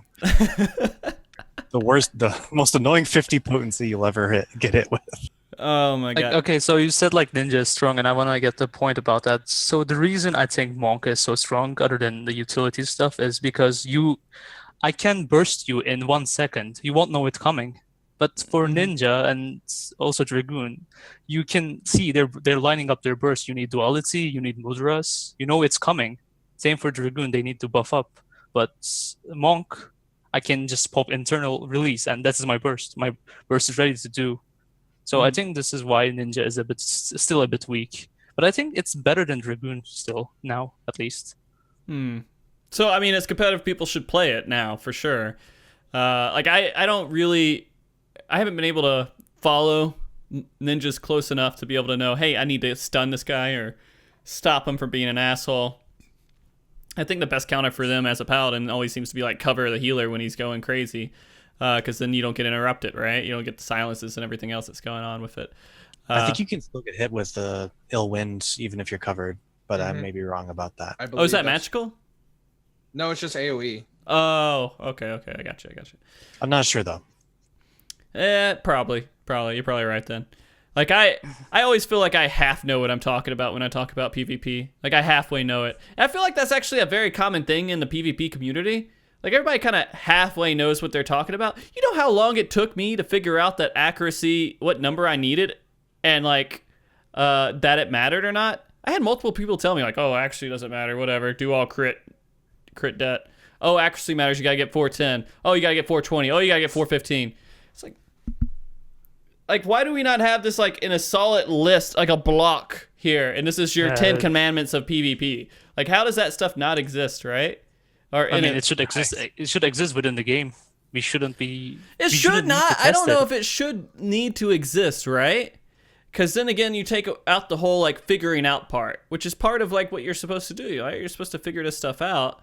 But then again, if like they easily tell you exactly what you have to do, like in the game, then it becomes a little bit more mindless. Then don't make the ladder system climbable by sheer number of playing the game, and allow new players to introduce this random element of skewing matchmaking, if that's the case. Like if there are people who are at platinum level and still don't understand the concept of like you're playing high level matches now and you just shoulder tackled because it was convenient for you, and now that healer has stun DR, like those concepts are super high level, but there's supposed to be a time frame where you learn those, but you're just getting thrown into these matches with really high level players, and it's like the skill gap is huge. Yeah, I agree. I was just trying to defend, not putting it in there. Sorry. Sorry, It's Meast. okay. It's okay. God. It's okay. Stefan has a point. I mean, there are websites out there, and PvP Piazza is one, right? That's one of the ones that you can go to, and you can figure out a lot of information about PvP. So, quick bump for those guys. Shout out for those guys. Because I think this stuff needs to be a little bit more accessible for new players, because there's a lot of stuff that, like, you can get big detailed guys on A8S, but you can't get, like, a really good detailed, strong format for people know that's out there for PvP. Maybe there needs to be more videos. All right? Maybe we need more Mr. Happies and Ms. Techs for PvP. I've talked to her about it. We have a healer in Chaos, Tana, who actually did some healer videos. They're pretty good. I actually suggest everyone watching them. He's playing Astro, but he also gives general tips. His stream is also really good to learn. I think people should just watch streams. PvP streams have been getting popular lately. I've seen some come close to like 100 viewers, which is a very good number for Final Fantasy. Oh, yeah, and sorry, Xeno. Sorry, that was the other person I need to shout out there for their guides and videos and everything else. So, streaming, you're right. I think streaming has picked up a little bit more of PvP. It used to be dead. If you had a PvP stream, you had 5 people watching you for sure. That was like you're on top of the PvP list if you got 5 people watching you. Unless if you were like a streamer, like there's one streamer out there like Joe, right? He went out there and he promoted it for quite a while. But I feel like that whole like Twitch PvP community isn't there as much as it could be in an MMO world. That's usually what should rise up, because they go to PvP. Oh, I've seen the same fight being killed 1,000 times. Unless if you're really creative, like Xeno, who's going out there for 8 tanking A11S. You don't really see a lot of interesting stuff past killing the boss. And so PvP, there's always something new. Like, you get a sneak peek in, like, when I was talking to you, Meast, earlier, you're talking about, like, basically, you're watching someone play on your server against people you recognize, and that's actually kind of interesting. If you're watching people play on the 8th the data center, and you can see, oh, man, this guy messed up here, oh, this guy did this, and you feel a little bit more part of that because you're already part of that community. So that's actually kind of fun, seeing that stuff happen. So maybe it is... I think it's growing. Yeah. I think it's definitely. I think it's 100. Soup is right. There's a lot more people streaming, and there's more people interested in watching the streams. The only caveat I'll say is that, and a couple of people echoed this in chat, is that when I stream, I'm fortunate because I do main a healer. The only problem is that I tend to get saltier on my healer than on the other classes. So I have to be very careful about being salty because nobody wants to watch a salty person play. That's my tip for people who are streaming PvP with voice or cam and voice. Avoid the saltiness. Try and really the good. No. Dude, you have to avoid the saltiness. Nobody wants to watch somebody be salty. Dude!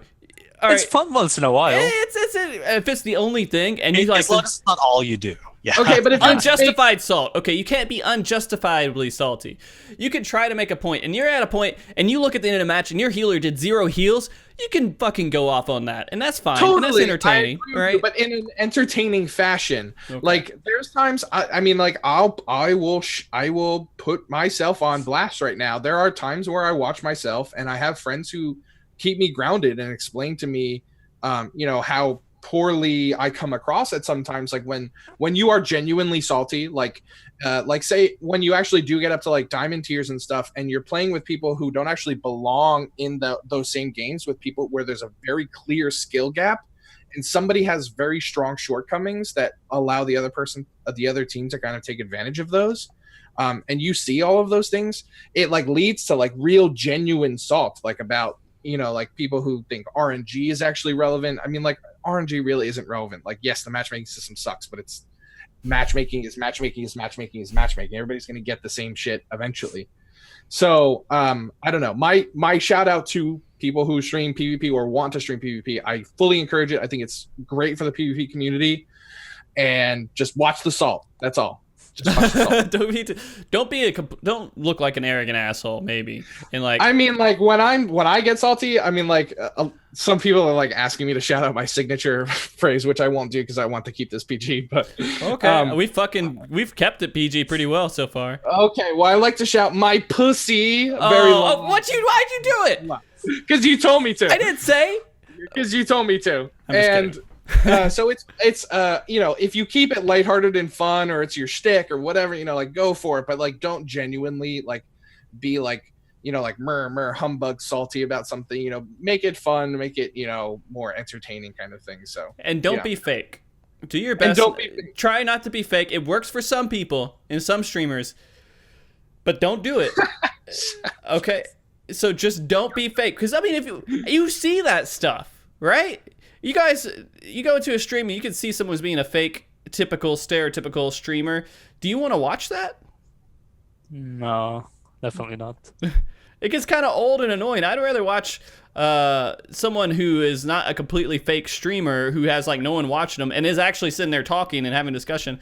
And I'll shout out Dirtpool here, the guy that's been banned multiple times for putting like stupid stuff in chat. But like he's actually entertaining to watch. He does a good job. He has fun with it, and he goes out there and he does his thing. There you go. I mean, that's what I think PvP streaming should be. But all right, that's it. I won't go and start shouting out because I feel like I have to shout out a whole bunch of people if I start doing that. But let's actually get into the community a little bit, guys. Let's hit this a bit. And I'm going to mention some stuff that I've noticed in this season that has been kind of relevant. Do you guys feel like there's been an influx, or has it been the same? Maybe I just haven't noticed it as much. Has there been an influx in people just like getting belligerently angry and saying nice job over every death and kill, and every time someone dies, it's someone else's fault, and they want to make sure they hit that nice job, so you're clarifying it is not your fault and it's on them. Have you guys seen that a lot? I mean, is that really new to this season? It's kind of always been there. Okay, so It's always the same people. Like I can count the names here, but I won't, of course. right. It's always the same people. And it seems like it's almost a defense response at this point. If you see someone saying nice job, they're trying to make it obvious, right? That they did everything they should have done, and you fucked up. And they don't have to declare it to you, but the three other people there, one of those guys fucked up. It wasn't them. Does it feel like that, or am I just assuming that? It's the general usage, yes. Okay, I've never seen anyone actually use it normally. I have. People would say nice job, good match at the end when you like. Yeah. If you post game. No, I Post-game leave on- too early. Okay. If I don't leave early, it's not. I gotta will try to miss give a game. accommodation out. If I'm not angry enough, I try to get accommodation out. And I do have those games where I'm like, here's a list of people I can accommodate, and I say no, and I leave the game. I decisively say not to accommodate, but I try to do it if I can. It means It's nothing. Your power. But imagine how that other person feels when they end the match and they got to accommodate. Someone in that match said, hey, you did a good job, man. You see it at the end of the match. You got accommodation. It feels good to the other person. Go ahead. If I told you missed one game every time you commented someone, wouldn't you just leave as soon as possible and queue up? Because you will It's miss a true. game, and it's time. Like I really want to comment some people, but I'm sorry. I will have to. I have a feast to play. That's I can't. true. So you got to say that too. I can't disagree with that, because if you don't get out of that match quickly, you might miss the next game when these 7 people queue back up again, right? So that is true. But I do like seeing those combinations when I can. And I have to accommodate. Like, I can't do it. If I'm in a game with like one of you guys, I'm probably going to accommodate you. Just because like, hey man, high five. We're on the same team together. We did something. Accommodate. I missed a game. Fuck you. But it's okay. Yeah, I'm the same way. I give out a comm every game. I feel well, unless yeah. Same You're a thing. healer. You got it easy. I don't know about got it easy, dude.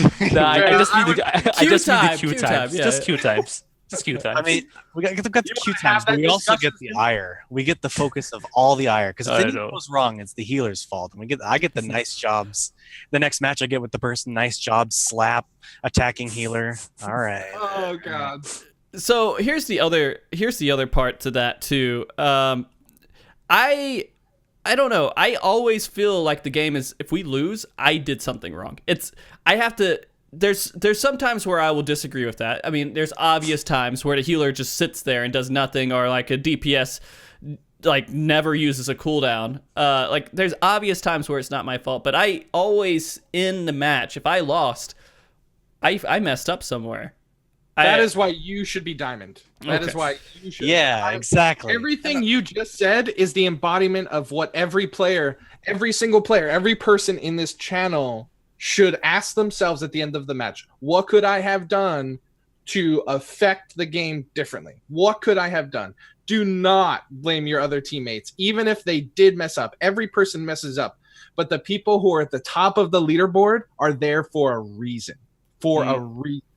And you have to ask yourself that. And the other part to that is that you don't just stop when you use your GCDs, right? You did all your GCDs perfectly. Well, where could you have been positioned better? Where could you have done something else different in that? There's so many things you can do in the match that it's incredible when you always 100% say the other team, yeah, they fucked up, but could you have done something to make up for that? That's how you get to the top of, that's how you're supposed to get to the top of the board, right?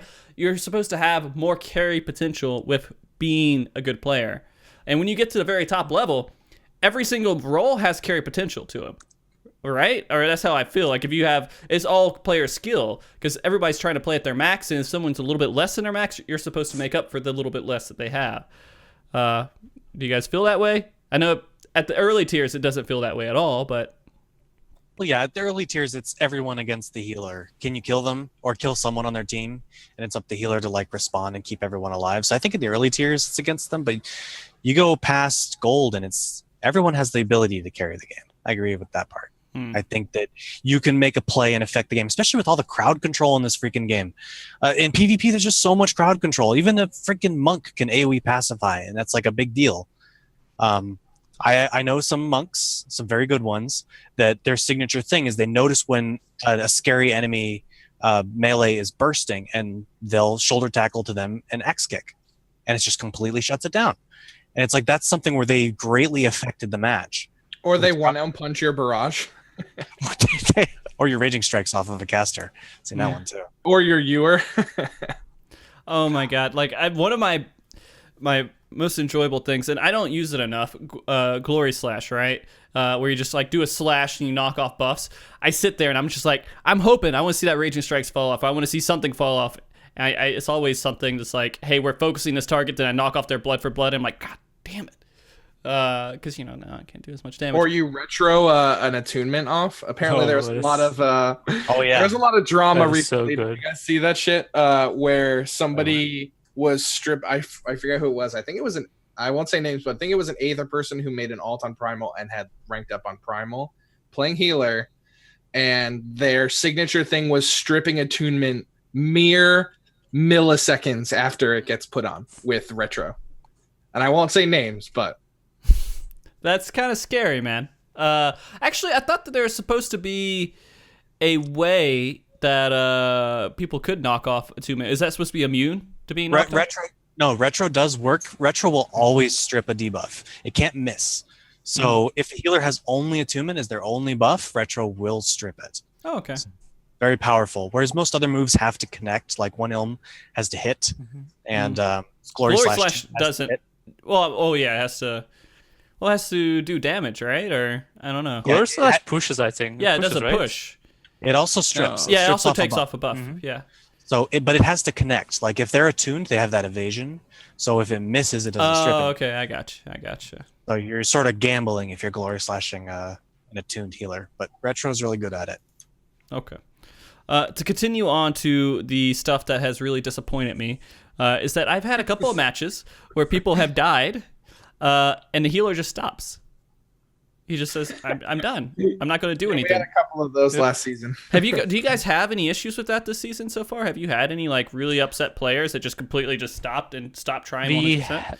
We have a specific tank that I will not name that AFKs if the first person to die is in his team. Really? And I'm pretty sure hundreds of people already reported this person. He's still playing. Which is funny because in this whole conversation that we talked about, that first kill doesn't give you an advantage. It kind of gives you a small disadvantage, right? Yeah, but you actually have to know the game to do that. Yeah, that's true, Not true. someone who AFKs after the first kill would know. It's true. Keo, have you had any experiences with this? Like just once or twice. Like I had a summoner that we lost the first engagement, and he just /sat at the spawn point, and I reported him, but it was just like one or two, not too prevalent. The other part is that people not just stopping the match, as soon as the match comes up, they just leave. Have you guys had any of that? No, I've never seen that. Not like I heard it, but not in my matches. Okay. Me, Yeah, same. Keo? I haven't seen. Those are probably people who are throwing, honestly. I mean, like throwing on purpose, like if they have a friend on the other team or something. Okay. So we're going back to the not naming name stuff, but this was very recent. There was a tank who has left the match right afterwards, and someone was on the same server and asked him, and he said, "Oh, I was tired." So, isn't that yes or no option you have when the queue starts, like a declaration that I want to do a PvP match for the next 8 minutes? Right? Maybe? I mean, I think the win trading part is more Okay. The more win trade is- true. Yeah, it's weird. Like I can't see anyone like getting into a match and then just leaving and be like, "Oh, well, I actually didn't really mean to do this." I haven't seen a lot. I've only seen one healer so far sit out and be a little baby, and I've only seen one tank accidentally just drop out because he decided he wanted to leave the match because he didn't want to play it. And I don't know. I guess that's actually good, right? You guys haven't had a lot of heat from this stuff. Not really. Okay. I mean, I play healer, and I think most of the people that are doing stuff like that, shady stuff, are the healers. Yeah. Aether. So I haven't really experienced it. Okay. Yeah, I think that's true. There was a guy in season 3 who was very, and he used to jump around on jobs and stuff. And it was very funny because he used to do this shit all the time. If the other team, like if you got steamrolled and like everybody died but your tank, he would just sit and spawn an AFK on purpose. Every once in a while, if his team was good enough, like, because when you get up to the diamond level tier, like, there's points where if you're good enough, you can kill someone even without your shitty healer, even though you're gonna die eventually. But like, there were times where his team would get a kill even with him AFK, and then he'd be like, "Oh, just kidding, I'm here, let's win." No, that and was it funny. would fuck up the medals and stuff, and like actually it throws the game into a weird state. For any of you guys who haven't experienced that, I almost thought for a while that this dude was doing it on purpose because it would skew the medals to the point that Kia was talking about, where like the other team has stacks and now you're fucked. Like, what are you gonna like now? If the other team has stacks, I'm thinking in my head, and we haven't lost yet, I'm like, all right, time to win. Like, you know what I mean? Like, yeah, you just have to start. You have to get coordination. with good players, like Yeah. with good players, like, and we're talking like platinum, diamond, like whatever. And I'm like forgetting the dude's name now, but then he went when the season finished after Dark Week, he just barely got kicked out of the top 100, so he got no rewards. And he posted all over the PvP forums. It was like, I spent all this time grinding away. He had like a 42% win rate.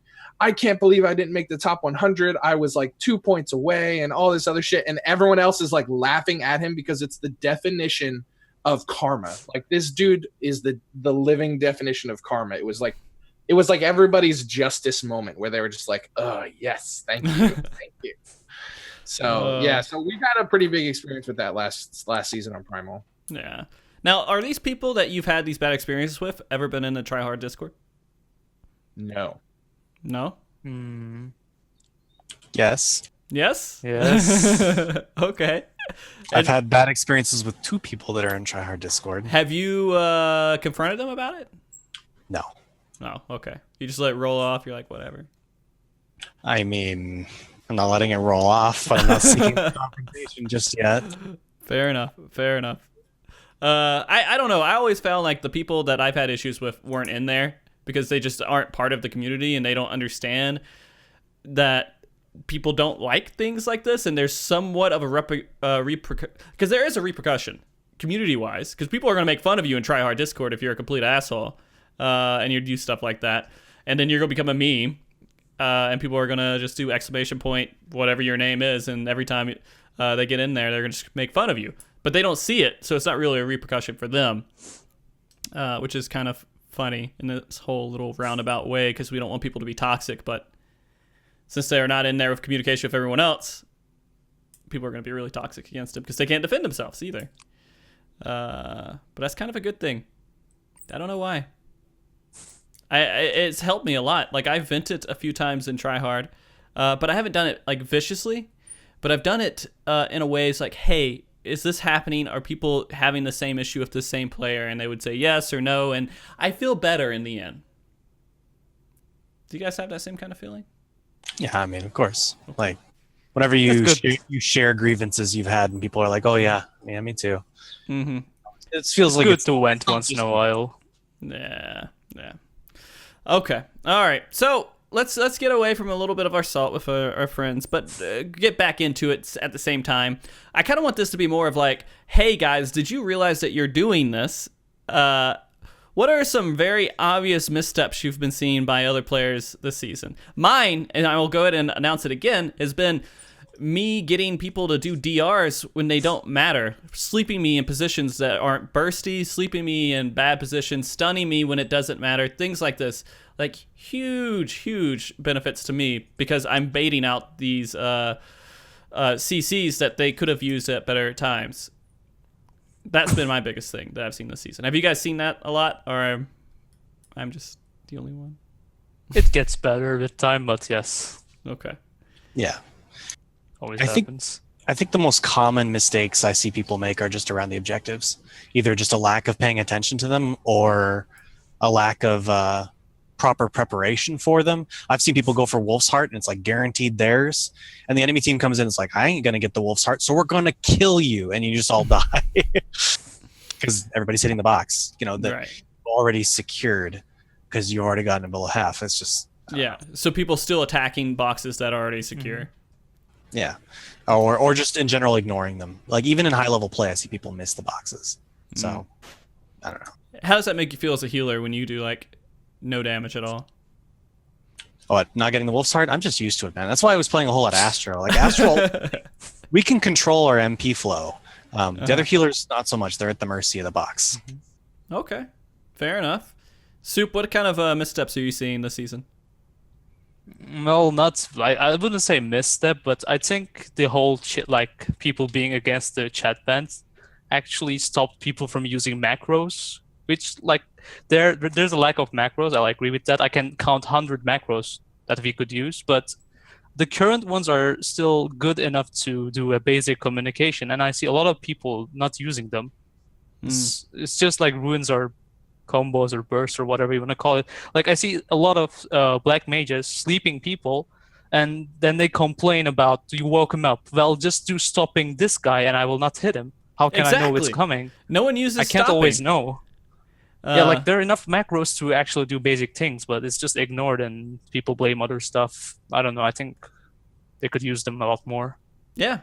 So there you go, guys. That's a huge thing I've seen too, is that I'm stunning the same target someone else is sleeping because there's no like coordination there. I guess like I could do a stopping so-and-so too. I can't really be too upset about that. Maybe I need to be stopping more or spamming stopping when I do stuns. And then people know, hey, I need to go over there and I do this. I love people putting like a no sign on like the tank, and then like it just stays there the entire match. Like we're just supposed to ignore the guy the entire match. Like I don't know when it's safe to target him anymore, because that's not good if you're just going to leave it on top of his head, right? Okay. All right, Meest. Oh, you're muted. Ooh, I knew that was going to happen at some point. Yeah. The objectives, biggest thing, definitely agree with Keo. The CC stuff I think is interesting because, or at least diminishing returns, because I think it's literally people being so siloed and not understanding what other jobs do. Like, if you sat a tank down and explained to them that as a monk, your ability to solo a healer relies on them not having stun DR yet is extremely important. So like if the tank knows that the group is going to go and attack the healer, there's no reason the tank should have stunned them during somebody else's like thing. So like that's, to me, that's just a tank not understanding other people's roles and jobs and execution stuff. And I think that that's supposed to come with experience, or at least reaching out and understanding, like talking to people. Like the moment a monk has a conversation after a match with a tank that says, hey, by the way, I wasn't able to kill a white mage because he was able to run off and cure himself because he had a 1 second stun left. Like that's all that could happen. I think that's one of the biggest issues, is just lack of knowledge or cross-pollination, if you will. Yeah, how do you agree with that, Soup? I'm sorry, I was spacing out. What did you say? No, it's okay. I'm really sorry. It's a bit late here, and I'm spacing out. Fair enough. No, it's totally fine. The TLDR is that I think that most tanks don't actually understand. Oh yeah, okay. I actually heard the parts. Well, it's kind of hard to do in solo, as you said. Like the main problem I see is for example, let's say a paladin. He stuns the healer once, stuns it twice, but he doesn't do the third one. Yep. And then I go try bursting him. I stun him. It's 1 second, and now it's so bad because I actually resetted it back to 60 seconds, and I didn't get my full stun duration. So it actually just ruins my burst for another 60 seconds on the healer. So people, if they're going to do their lockdowns, they should probably do a full lockdown every single time, or try. Yes, I actually think it's way better for solo that you do full lockdown. It's very important. I do the same thing with sleeps on white mage. Even if I don't need to sleep them for the third sleep, I'll just do it anyway just to get it. God. It's the worst feeling when you sleep them 30 seconds later and you get a 2 second sleep. It's like, enjoying that one. So my fresh thing is, and I was surprised nobody else said it because you guys were all doing like next level shit, but like the stacks medals, like it blows my mind that people at Platinum still don't really understand like how you're supposed to manage medal management. And for DPS players who had just died, who only have 50 medals, don't understand the concept of, hey, there's 50 medals on the ground or 75 medals on the ground or whatever, you have to go pick that up. They don't really get that. That's really frustrating.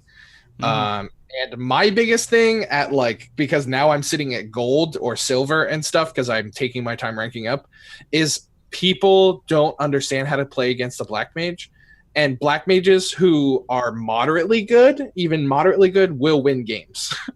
Because even if the black mage has like only 50 medals, you can't just let him sit there and free cast in the middle of the room, because no healer in their right mind will be able to out heal what a black mage is putting out. So that's my thing. I gotcha. The guy behind you agrees too.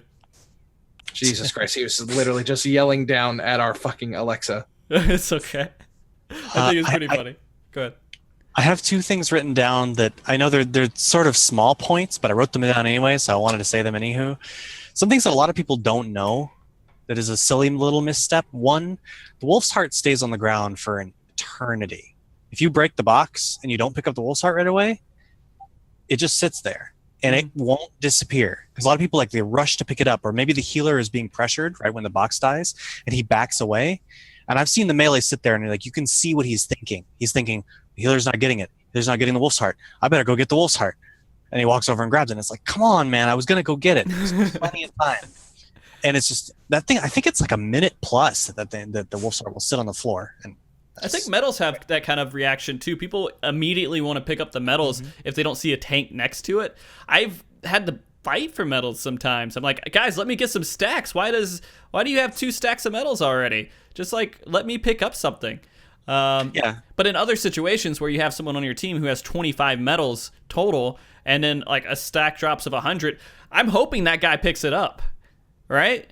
Get the medals. Yeah, if you can pick that up and not get any stacks, someone else should pick that up if they're not going to get any stacks from it. If I'm going to pick it up and I'm going to get instantly 6 stack because I picked it up instead of being on 4 stack, I'm not going to touch that. That's my most used chat thing, whatever you want to call it, is get the medals. I spam it. Get the medals. I'm like, I'm not getting it. I'm making sure you guys understand I'm not getting the medals. I'm spamming get the medals. Someone else has to get it. But that's exactly the point I'm making is a lot of people translate that medals, how quickly they need to be picked up, because you have 15, 20 seconds to pick up medals and then they disappear. It's not that much time. But the Wolf's Heart's literally 4 times that amount. I don't know exactly how long before it disappears. I think it's 30 seconds. It's same for the LB, I believe. Oh, for I'm not the sure. for what, the Wolf's Heart? Yeah, for the like the LB is 30 seconds, I believe, because I actually used to do it in season 1, where if I have full LB bar and the LB drops in mid and I take it, I would actually do a fake LB to force an attunement or something and just cancel it, go back, pick it up, and I have another LB. So I know it's lasts around 30 You seconds. sneaky motherfucker. You clever son of a bitch. It was a good one. It was a good one. I'm pretty sure the Wolf's Heart's longer though, because I've It had could be the Wolf's Heart- longer. I'm not then exactly sure. I've had the Wolf's Heart spawn. We've broken it, and then I've died, gone back to my spawn, run back. We've had a little engagement there, and I run back to the middle, and I see the Wolf's Heart's still there. I guess I'll go get it, and I'll go over and pick it up. It just feels so long. Like So, it's not I don't- forever, but it's really long. I know it's not forever though. I I've just seen it disappear, which is really sad. that is really sad. Okay. The other thing I wanted to mention that I wrote down was just how powerful culling LB, melee LB is. And that I found that in like the recent like diamond matches I was in, a lot of times there'd be no kills all the way till culling. We get the boxes, someone LBs. That's how culling ends, is through an LB. Like culling 2, 3, melee LB, it's over. 2 is insta kill, I think, on melee and ranged if there are no buffs or debuffs. Yeah. That's pretty awesome. So Super if you've got an LB and no one's died in a while, like you might consider waiting until culling hits, and then it's an insta kill. You don't have to worry about those, 10% survival and scoot away. Just wait for the culling. That's the worst feeling, man. Scoot away. I love it. I love doing the scooting though. I like scooting away.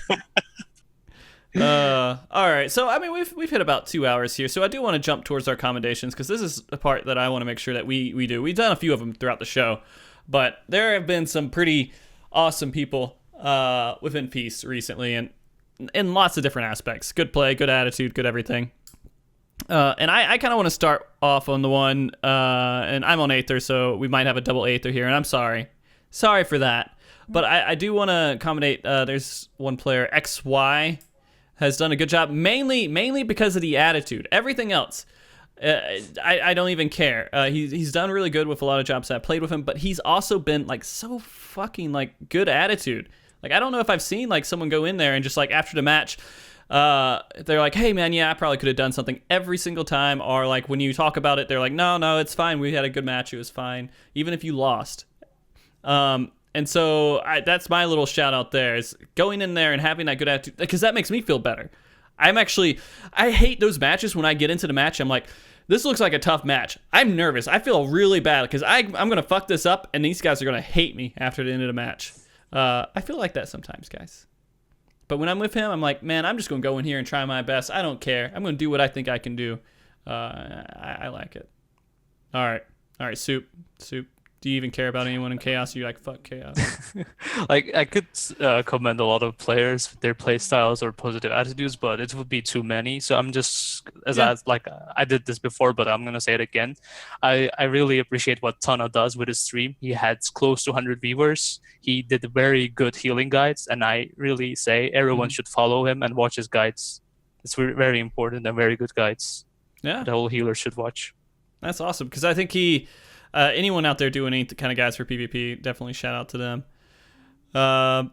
Meest, have you had any good run-ins with people on Primal?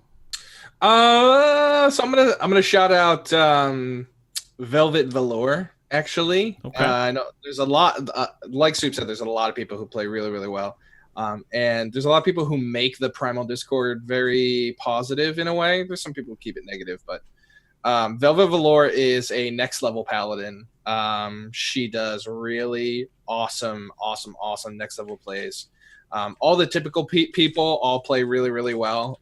There's just so many things that I've experienced when playing with Velvet Velour that she makes those plays that really make the difference in the game. I also want to shout out Rum Raisin, aka the Wolfheart, for getting every Wolfheart that ever landed in the fucking game. So shout out to him for keeping Scholar up there, even though they really need to kind of buff Scholar. So Rum Raisin is the statistical outlier, because his skill is just so next level that like he's able to take Scholar, which I still feel is moderately underpowered, and bring it to that level where people are like, oh no, Scholar's fine. Look, Rum Raisin, he's like best healer, top 3. So Shadow Rum Raisin, thanks for not letting them fix Scholar. And so yeah, that's my shout out. Okay. Kyo? I can't hear you. Can't hear you. Okay, there we go. There you go. I wrote down way too many names. So Okay. if I have to pick a few people to call shout out, my first is definitely going to be Exirus. Exirus Nex. He's sort of, I don't know, like he took me in his arms and said, "Here, let me show you the ways of PvP." He's in my stream every time I stream, giving me kind words, and he's just been a great resource. Talk to him for everything. He's an excellent machinist. Haven't seen him play anything else, but I've seen him in preseason a couple times. yeah, he's a really great guy. Do all of them. Just go through your entire list, man. Knock them all out. All right. Sure. Well, rapid fire then. All these people, I really, really enjoy their company. They've been really welcoming. So Sur, Zarek, Iris, Suck, Eva Jinsoku, Linvara, aka Polyantha. These are like all the streamers, actually. Oh, yeah? Horo Horo, Herp Derp, Stefan, all been great. They all stream. Every single one I just named is a streamer, and I would definitely recommend checking them all out. Mhm. Horo is actually playing more on the JP data center, but Mana, but still. And then I've got a million names here: Francis Stark, Hysteria Days, Jesus. Melania Trump, John Galtz, Kirigaya, Mateo XY, the one you said before, Mhm. Dark Fowls, Marshall Renew, Chea, Strigus, Raiden, Jin, and Easy. They've all been great. Like all model members of the PvP community. Awesome. I think. I feel bad for all the people who didn't get mentioned. Just so you guys know, we're not excluding you, but these guys definitely have stood out like enough, like a huge amounts here. And I've had a lot of fun with really good people who just come back to PvP and look at it as a fun thing to do and a challenging thing to do at the same time, and not a chore that they get pissed off every single time they lose. Oh, I'm with these people. I don't care anymore. Done staying in the base. I don't give a crap about you if you do that. I hate you probably if you do that. Just to let you know. But I want to make sure that we have some sort of accommodation. People know you're being an awesome guy. People should know you're being an awesome guy. And I've felt more. If I didn't have people like that in the PvP community when I was doing PvP, I don't know if I would stay in it. Right? Okay. Good. Yeah. We're at a point of good viewer questions here. I don't want to forget them. Hold on. Do we have any viewer questions? Do we have some? We have a few. Okay. So, here's a question from Legger Liss. I think. I don't know, Legless. I'm just gonna call you Legless. Legolas. That's a good one. Yeah, there we go. So one question now that I think about it: how could one host a PvP tournament in Final Fantasy 14? What are your opinions on that, guys? I know exactly what I think, but Like player hosted? I guess it would be player hosted. Yeah. First of all, you have to, since you can't do cross server custom matches, you have to pick a time where no other team will queue. And then I don't know, it's impossible. Like when the custom matches come, you could possibly do it, but it's not now. Right now, you'd have to be on the same server so you could do custom matches. Like that's a requirement at the moment. Yeah. I kind of think that's kind of the situation. Right now, you can't really do PvP tournaments in the game until custom matches are cross-server, and there's nothing else that you can do. And then it will be just Aether Data Center, Primal Data Center, or Chaos Data Center. But I think at that point that it would be worth it. But then again, what are the rewards, right? Why are people doing it? Besides, just saying they won. But, not too many people care about unofficial like rankings, except for if it's FF logs. But I mean, you can give out prizes or something, but it would have to be like money prizes, right? You couldn't really have Gil. How are you going to transfer Gil to someone on their server on Mateus? oh, yeah. Yeah, that's true. Yeah. Oh, that's true too. But so it'd be kind of awkward with that whole reward system, but people might still do it. Why not?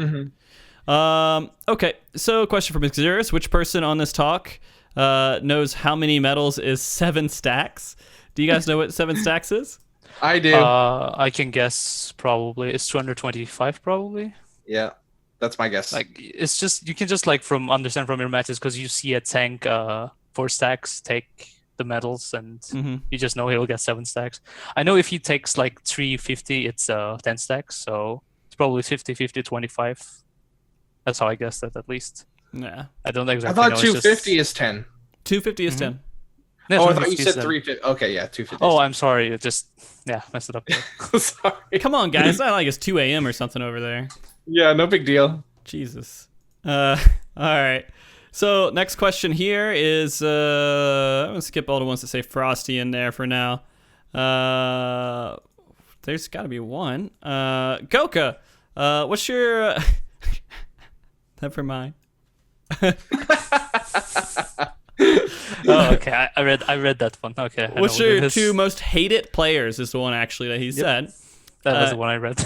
I will describe my hated player, which you guys have already heard. It's the one who sat there and did nothing and didn't heal me that entire match. The other one, I don't know if I have a second one. I think that was my number 1 hated one. Anyone who spams nice job, I kind of get irked at, but I don't hate them. You know? Yeah, let's change the word from hate to strongly dislike, because then it's I seriously hate that other guy. So Oh, okay. that's good enough for me. All right. Anyways, Kyo, describe your most hated player. Well, I don't want to. I'm obviously not going to name names, Right. but I will tell you a little story. Sure. There was a person who, when I first started PvPing, well, not first started, when I was in season 3, I was PvPing a lot. This person spammed me with messages. The pre-can messages. It was just nice job, good match, nice job, good match. Spam. And this person also spammed throughout the match as well. Like during the match, you'd go look at a screenshot and it was like 7 messages per minute or more. Just like every 10 seconds. And this person was, I don't know, they would direct their ire at me and I started to hate them really bad. But in season 4, I've since met that person a little more informally and we've made up and we're actually like friends now. So Oh, is that Goka? things change. No. So Okay. Soup, describe without name. I mean, it's probably the same as everyone with the AFKs and or whatever. But I'll also tell a story then because this has been annoying me since season 2. Because I know this person still plays. He just changed names. Basically, we had a match. 2 people with the same second name in different teams. One is in mine. Basically, this person DC'd, right? Mhm. And so we had a lot of people. I think 6 people were in Discord for that match. So we actually managed to tie it up. Like the other person came back and we just AFK'd. And we would okay, they're not win trading. This is good. We can just throw it out. And 1 second before the finish, this guy in my team leaves the game. I was so pissed. And I know this person. He's still in the Discord. I will just not say his name, but it's been eating me since season 2. Dude, I just that hate is that super person so much. toxic. Dude, that's real toxic. That's like next level That's troll. awful. It's just pissing me off so much. Okay. Meest, do your event on the person that you hate without naming them. So I will do the original question, which was 2, and 1 I will actually name them because it's the person I forgot what the Okay. name was, and I had no problem naming them before because it's the person who received all the karma for not finishing in the top 100. Mhm. Shout out to Artorias Soul. The dude would just leave games AFK, whatever. This dude, and he picks all number assortment of jobs. No job is safe to queue against. The dude just is very toxic. Very, very, very, very toxic. And everybody on Primal, shout out. There we go, buddy. Artorias Okay. Soul, shout out. Put you on blast because that behavior deserves to be on blast. Okay. My other one is actually a much more not really serious story, but my personal problem is, and I don't try and act chivalrous or like the guardians of the PvP galaxy, but my biggest problem before they removed the chat ban was people who would flame others when they don't really have the right to because they made more mistakes than the person they're flaming. And that shit bothers me more than anything else in pre-chat removal feast because the person literally thinks it goes back to what you said where you examine what you could have done differently to affect the match.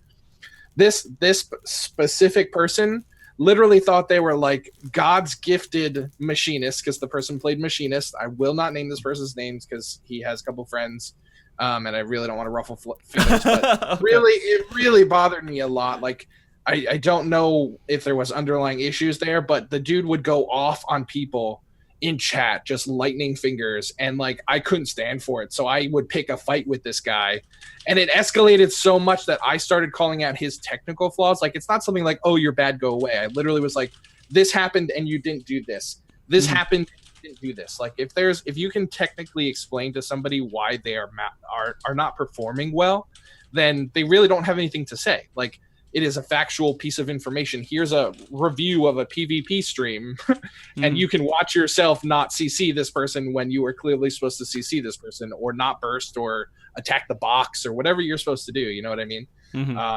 So shout out to that person. Okay. who at some point in it escalated to the point where the dude like said I had a weight problem and like went on the personal attack vendetta, and I was just like, you got some problems.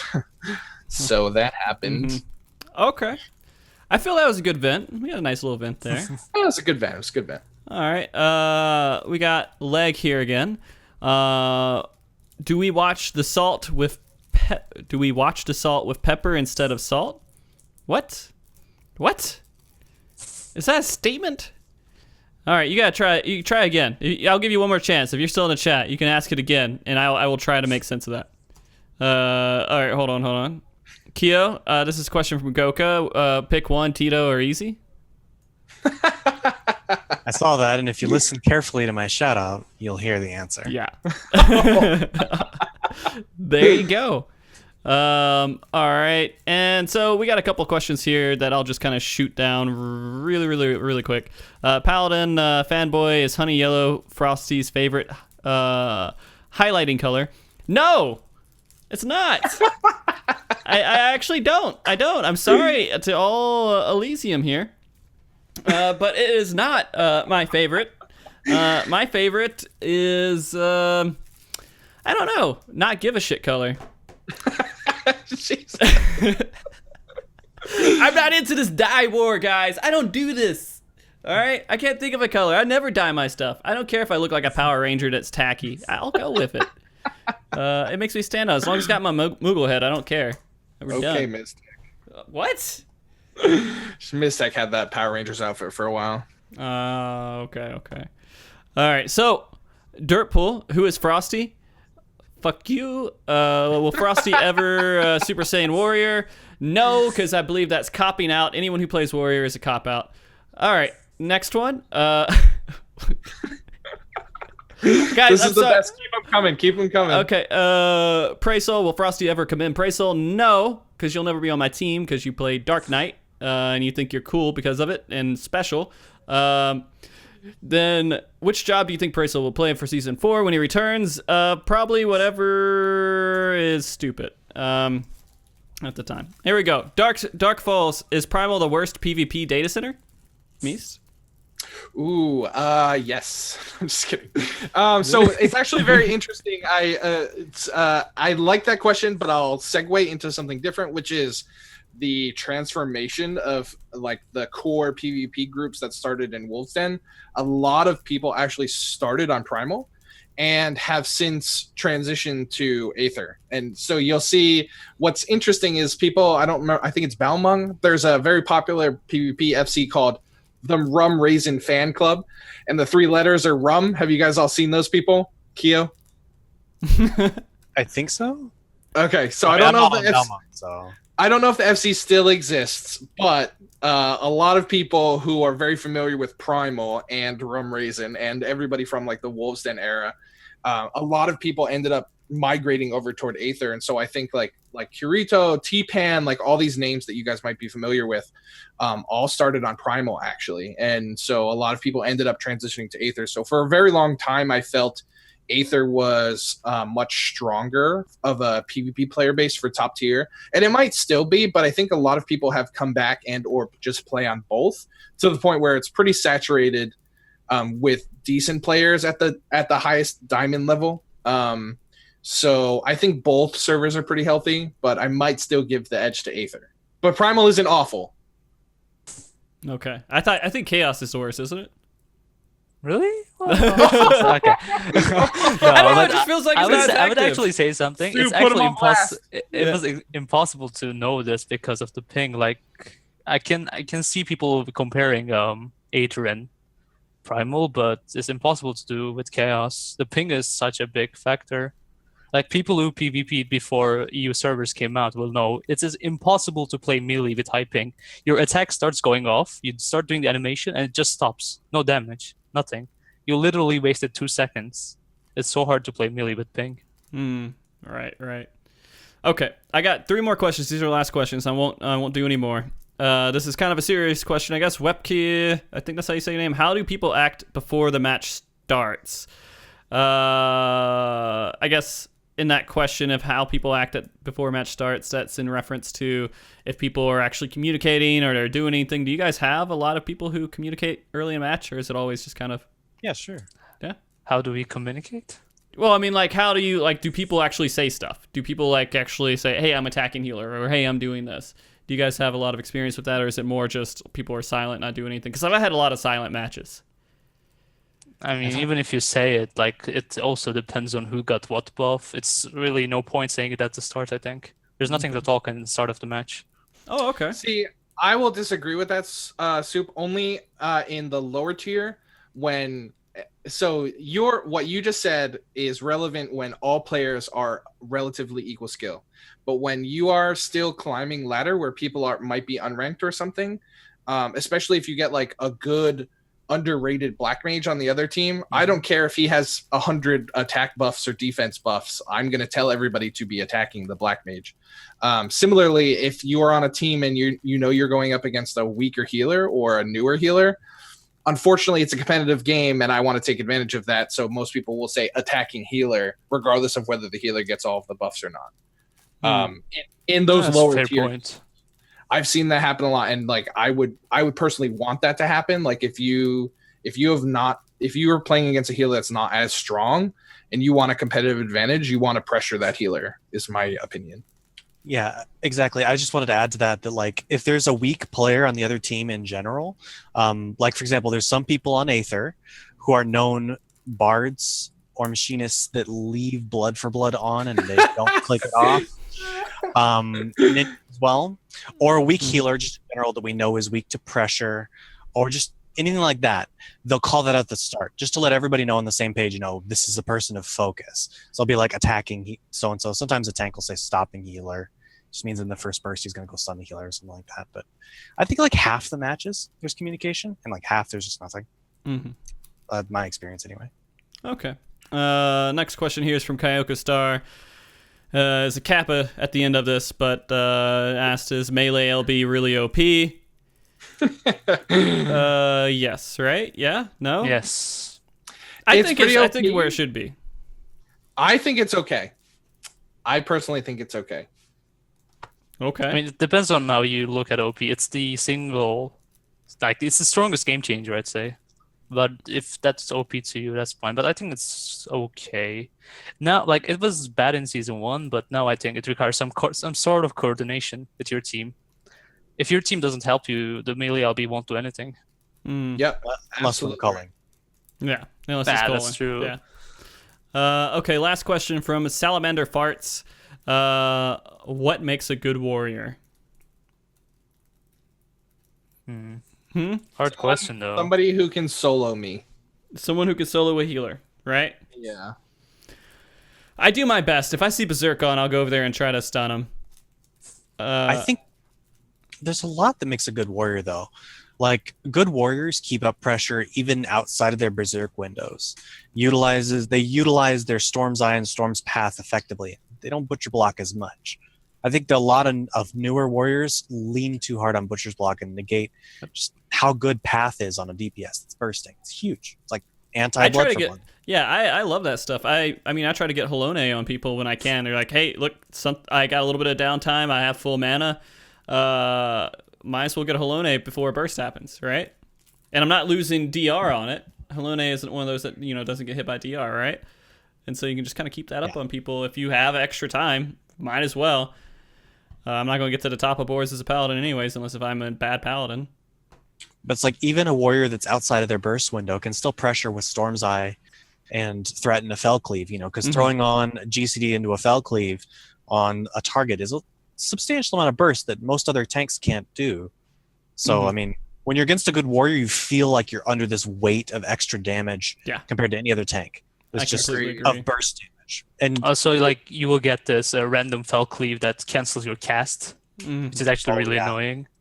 Because it can crit. It has a high crit chance, and crit attacks tend to interrupt the cast. Yeah. So. All right. I think that's good for questions today. We'll go ahead and finish up here. Before we leave, besides PvP shoutouts, but just any shoutouts that you guys want to do to free companies, to people that you believe deserve it, just anywhere that you want to do just normal shoutouts to. Soup, you got any shoutouts? As I said, I'll do it to Team Tryhard Discord for gathering a big amount of PvP players, making it a big community. And I would like to shout out to my free company, Pioneer 2, and the Tag Boy Band. Thank you guys. You're awesome. Excellent. So, a quick question: do you do any streaming, Soup, at all? Not really. Like when someone asks, I will do it, but no time, no schedule. Okay, fair enough. Meest, shoutouts. I'm gonna shout out. She doesn't need it, but I'm gonna shout out Ms. Tech just because she's kind of let me ride her coattails for a while as far as for streaming and everything else. Yeah, through Final Fantasy stuff. So she's just wanted to give her a quick shout out. Not that she needs it. And I agree. The Discord Tryhard Discord is really taking the community to the next level. So they deserve much more credit than they're given, I think. Yeah. So. And, I think that's completely true. And Ms. Tech, I'll go ahead and back you up. I've met her and talked to her multiple times outside of streaming and everything else. And she's been an awesome person. She's one of those people that you can talk to, and she's actually a human being and a normal person. Compared to some streamers where you see them and you meet them and they're like, I don't fucking give a shit. I don't want to talk to you. I'm done with people. I spend all my energy trying to fake be nice on the stream the entire time. But she's not like that, at least from my experience so far. Kyo? I mean, I have to. I feel like it'd be wrong not to also shout out Tryhard Discord, especially because I would be on the show if they when you went and asked in Tryhard Discord, they hadn't all said, "Hey, get Kyo." So thanks to everyone that supported me in there, and of course Elysium. Elysium's great. So they're good guys. I've had good experiences. Except for that one guy who's a really good player but a bad host. He knows who he is. Anyways, guys, thank you very much for watching the show. I think that's it for today. I do have to get back to work, unfortunately, as well, right after this show. But I think this was good. It was a good, healthy feast conversation, and I think that we could. I'll try to start making these shows happen every single month if I can, because I feel like this is a show that can happen every single month. There's always stuff to talk about, and hopefully going new players to talk about. Yeah, new players to crap on. You're right. And there's also going to be hopefully more information coming, not in just regards to Feast, but everything going in with Stormblood coming up soon. We're getting there, guys. We're like 2 months away from the expansion. So guys, thank you very much, and I appreciate you watching. Please shout out to Carrara for collecting questions and kind of helping moderate the chat. Carrara is not going to be part of Mog Talk for question gathering for the next 2 to 3 months, except for next weekend. But past that, she's going to be doing some really hardcore work in real life, and she will not be here. So we're going to have a question replacement for her. Just to give you guys a heads up on that. And also, thank you very much for Blazana for the artwork.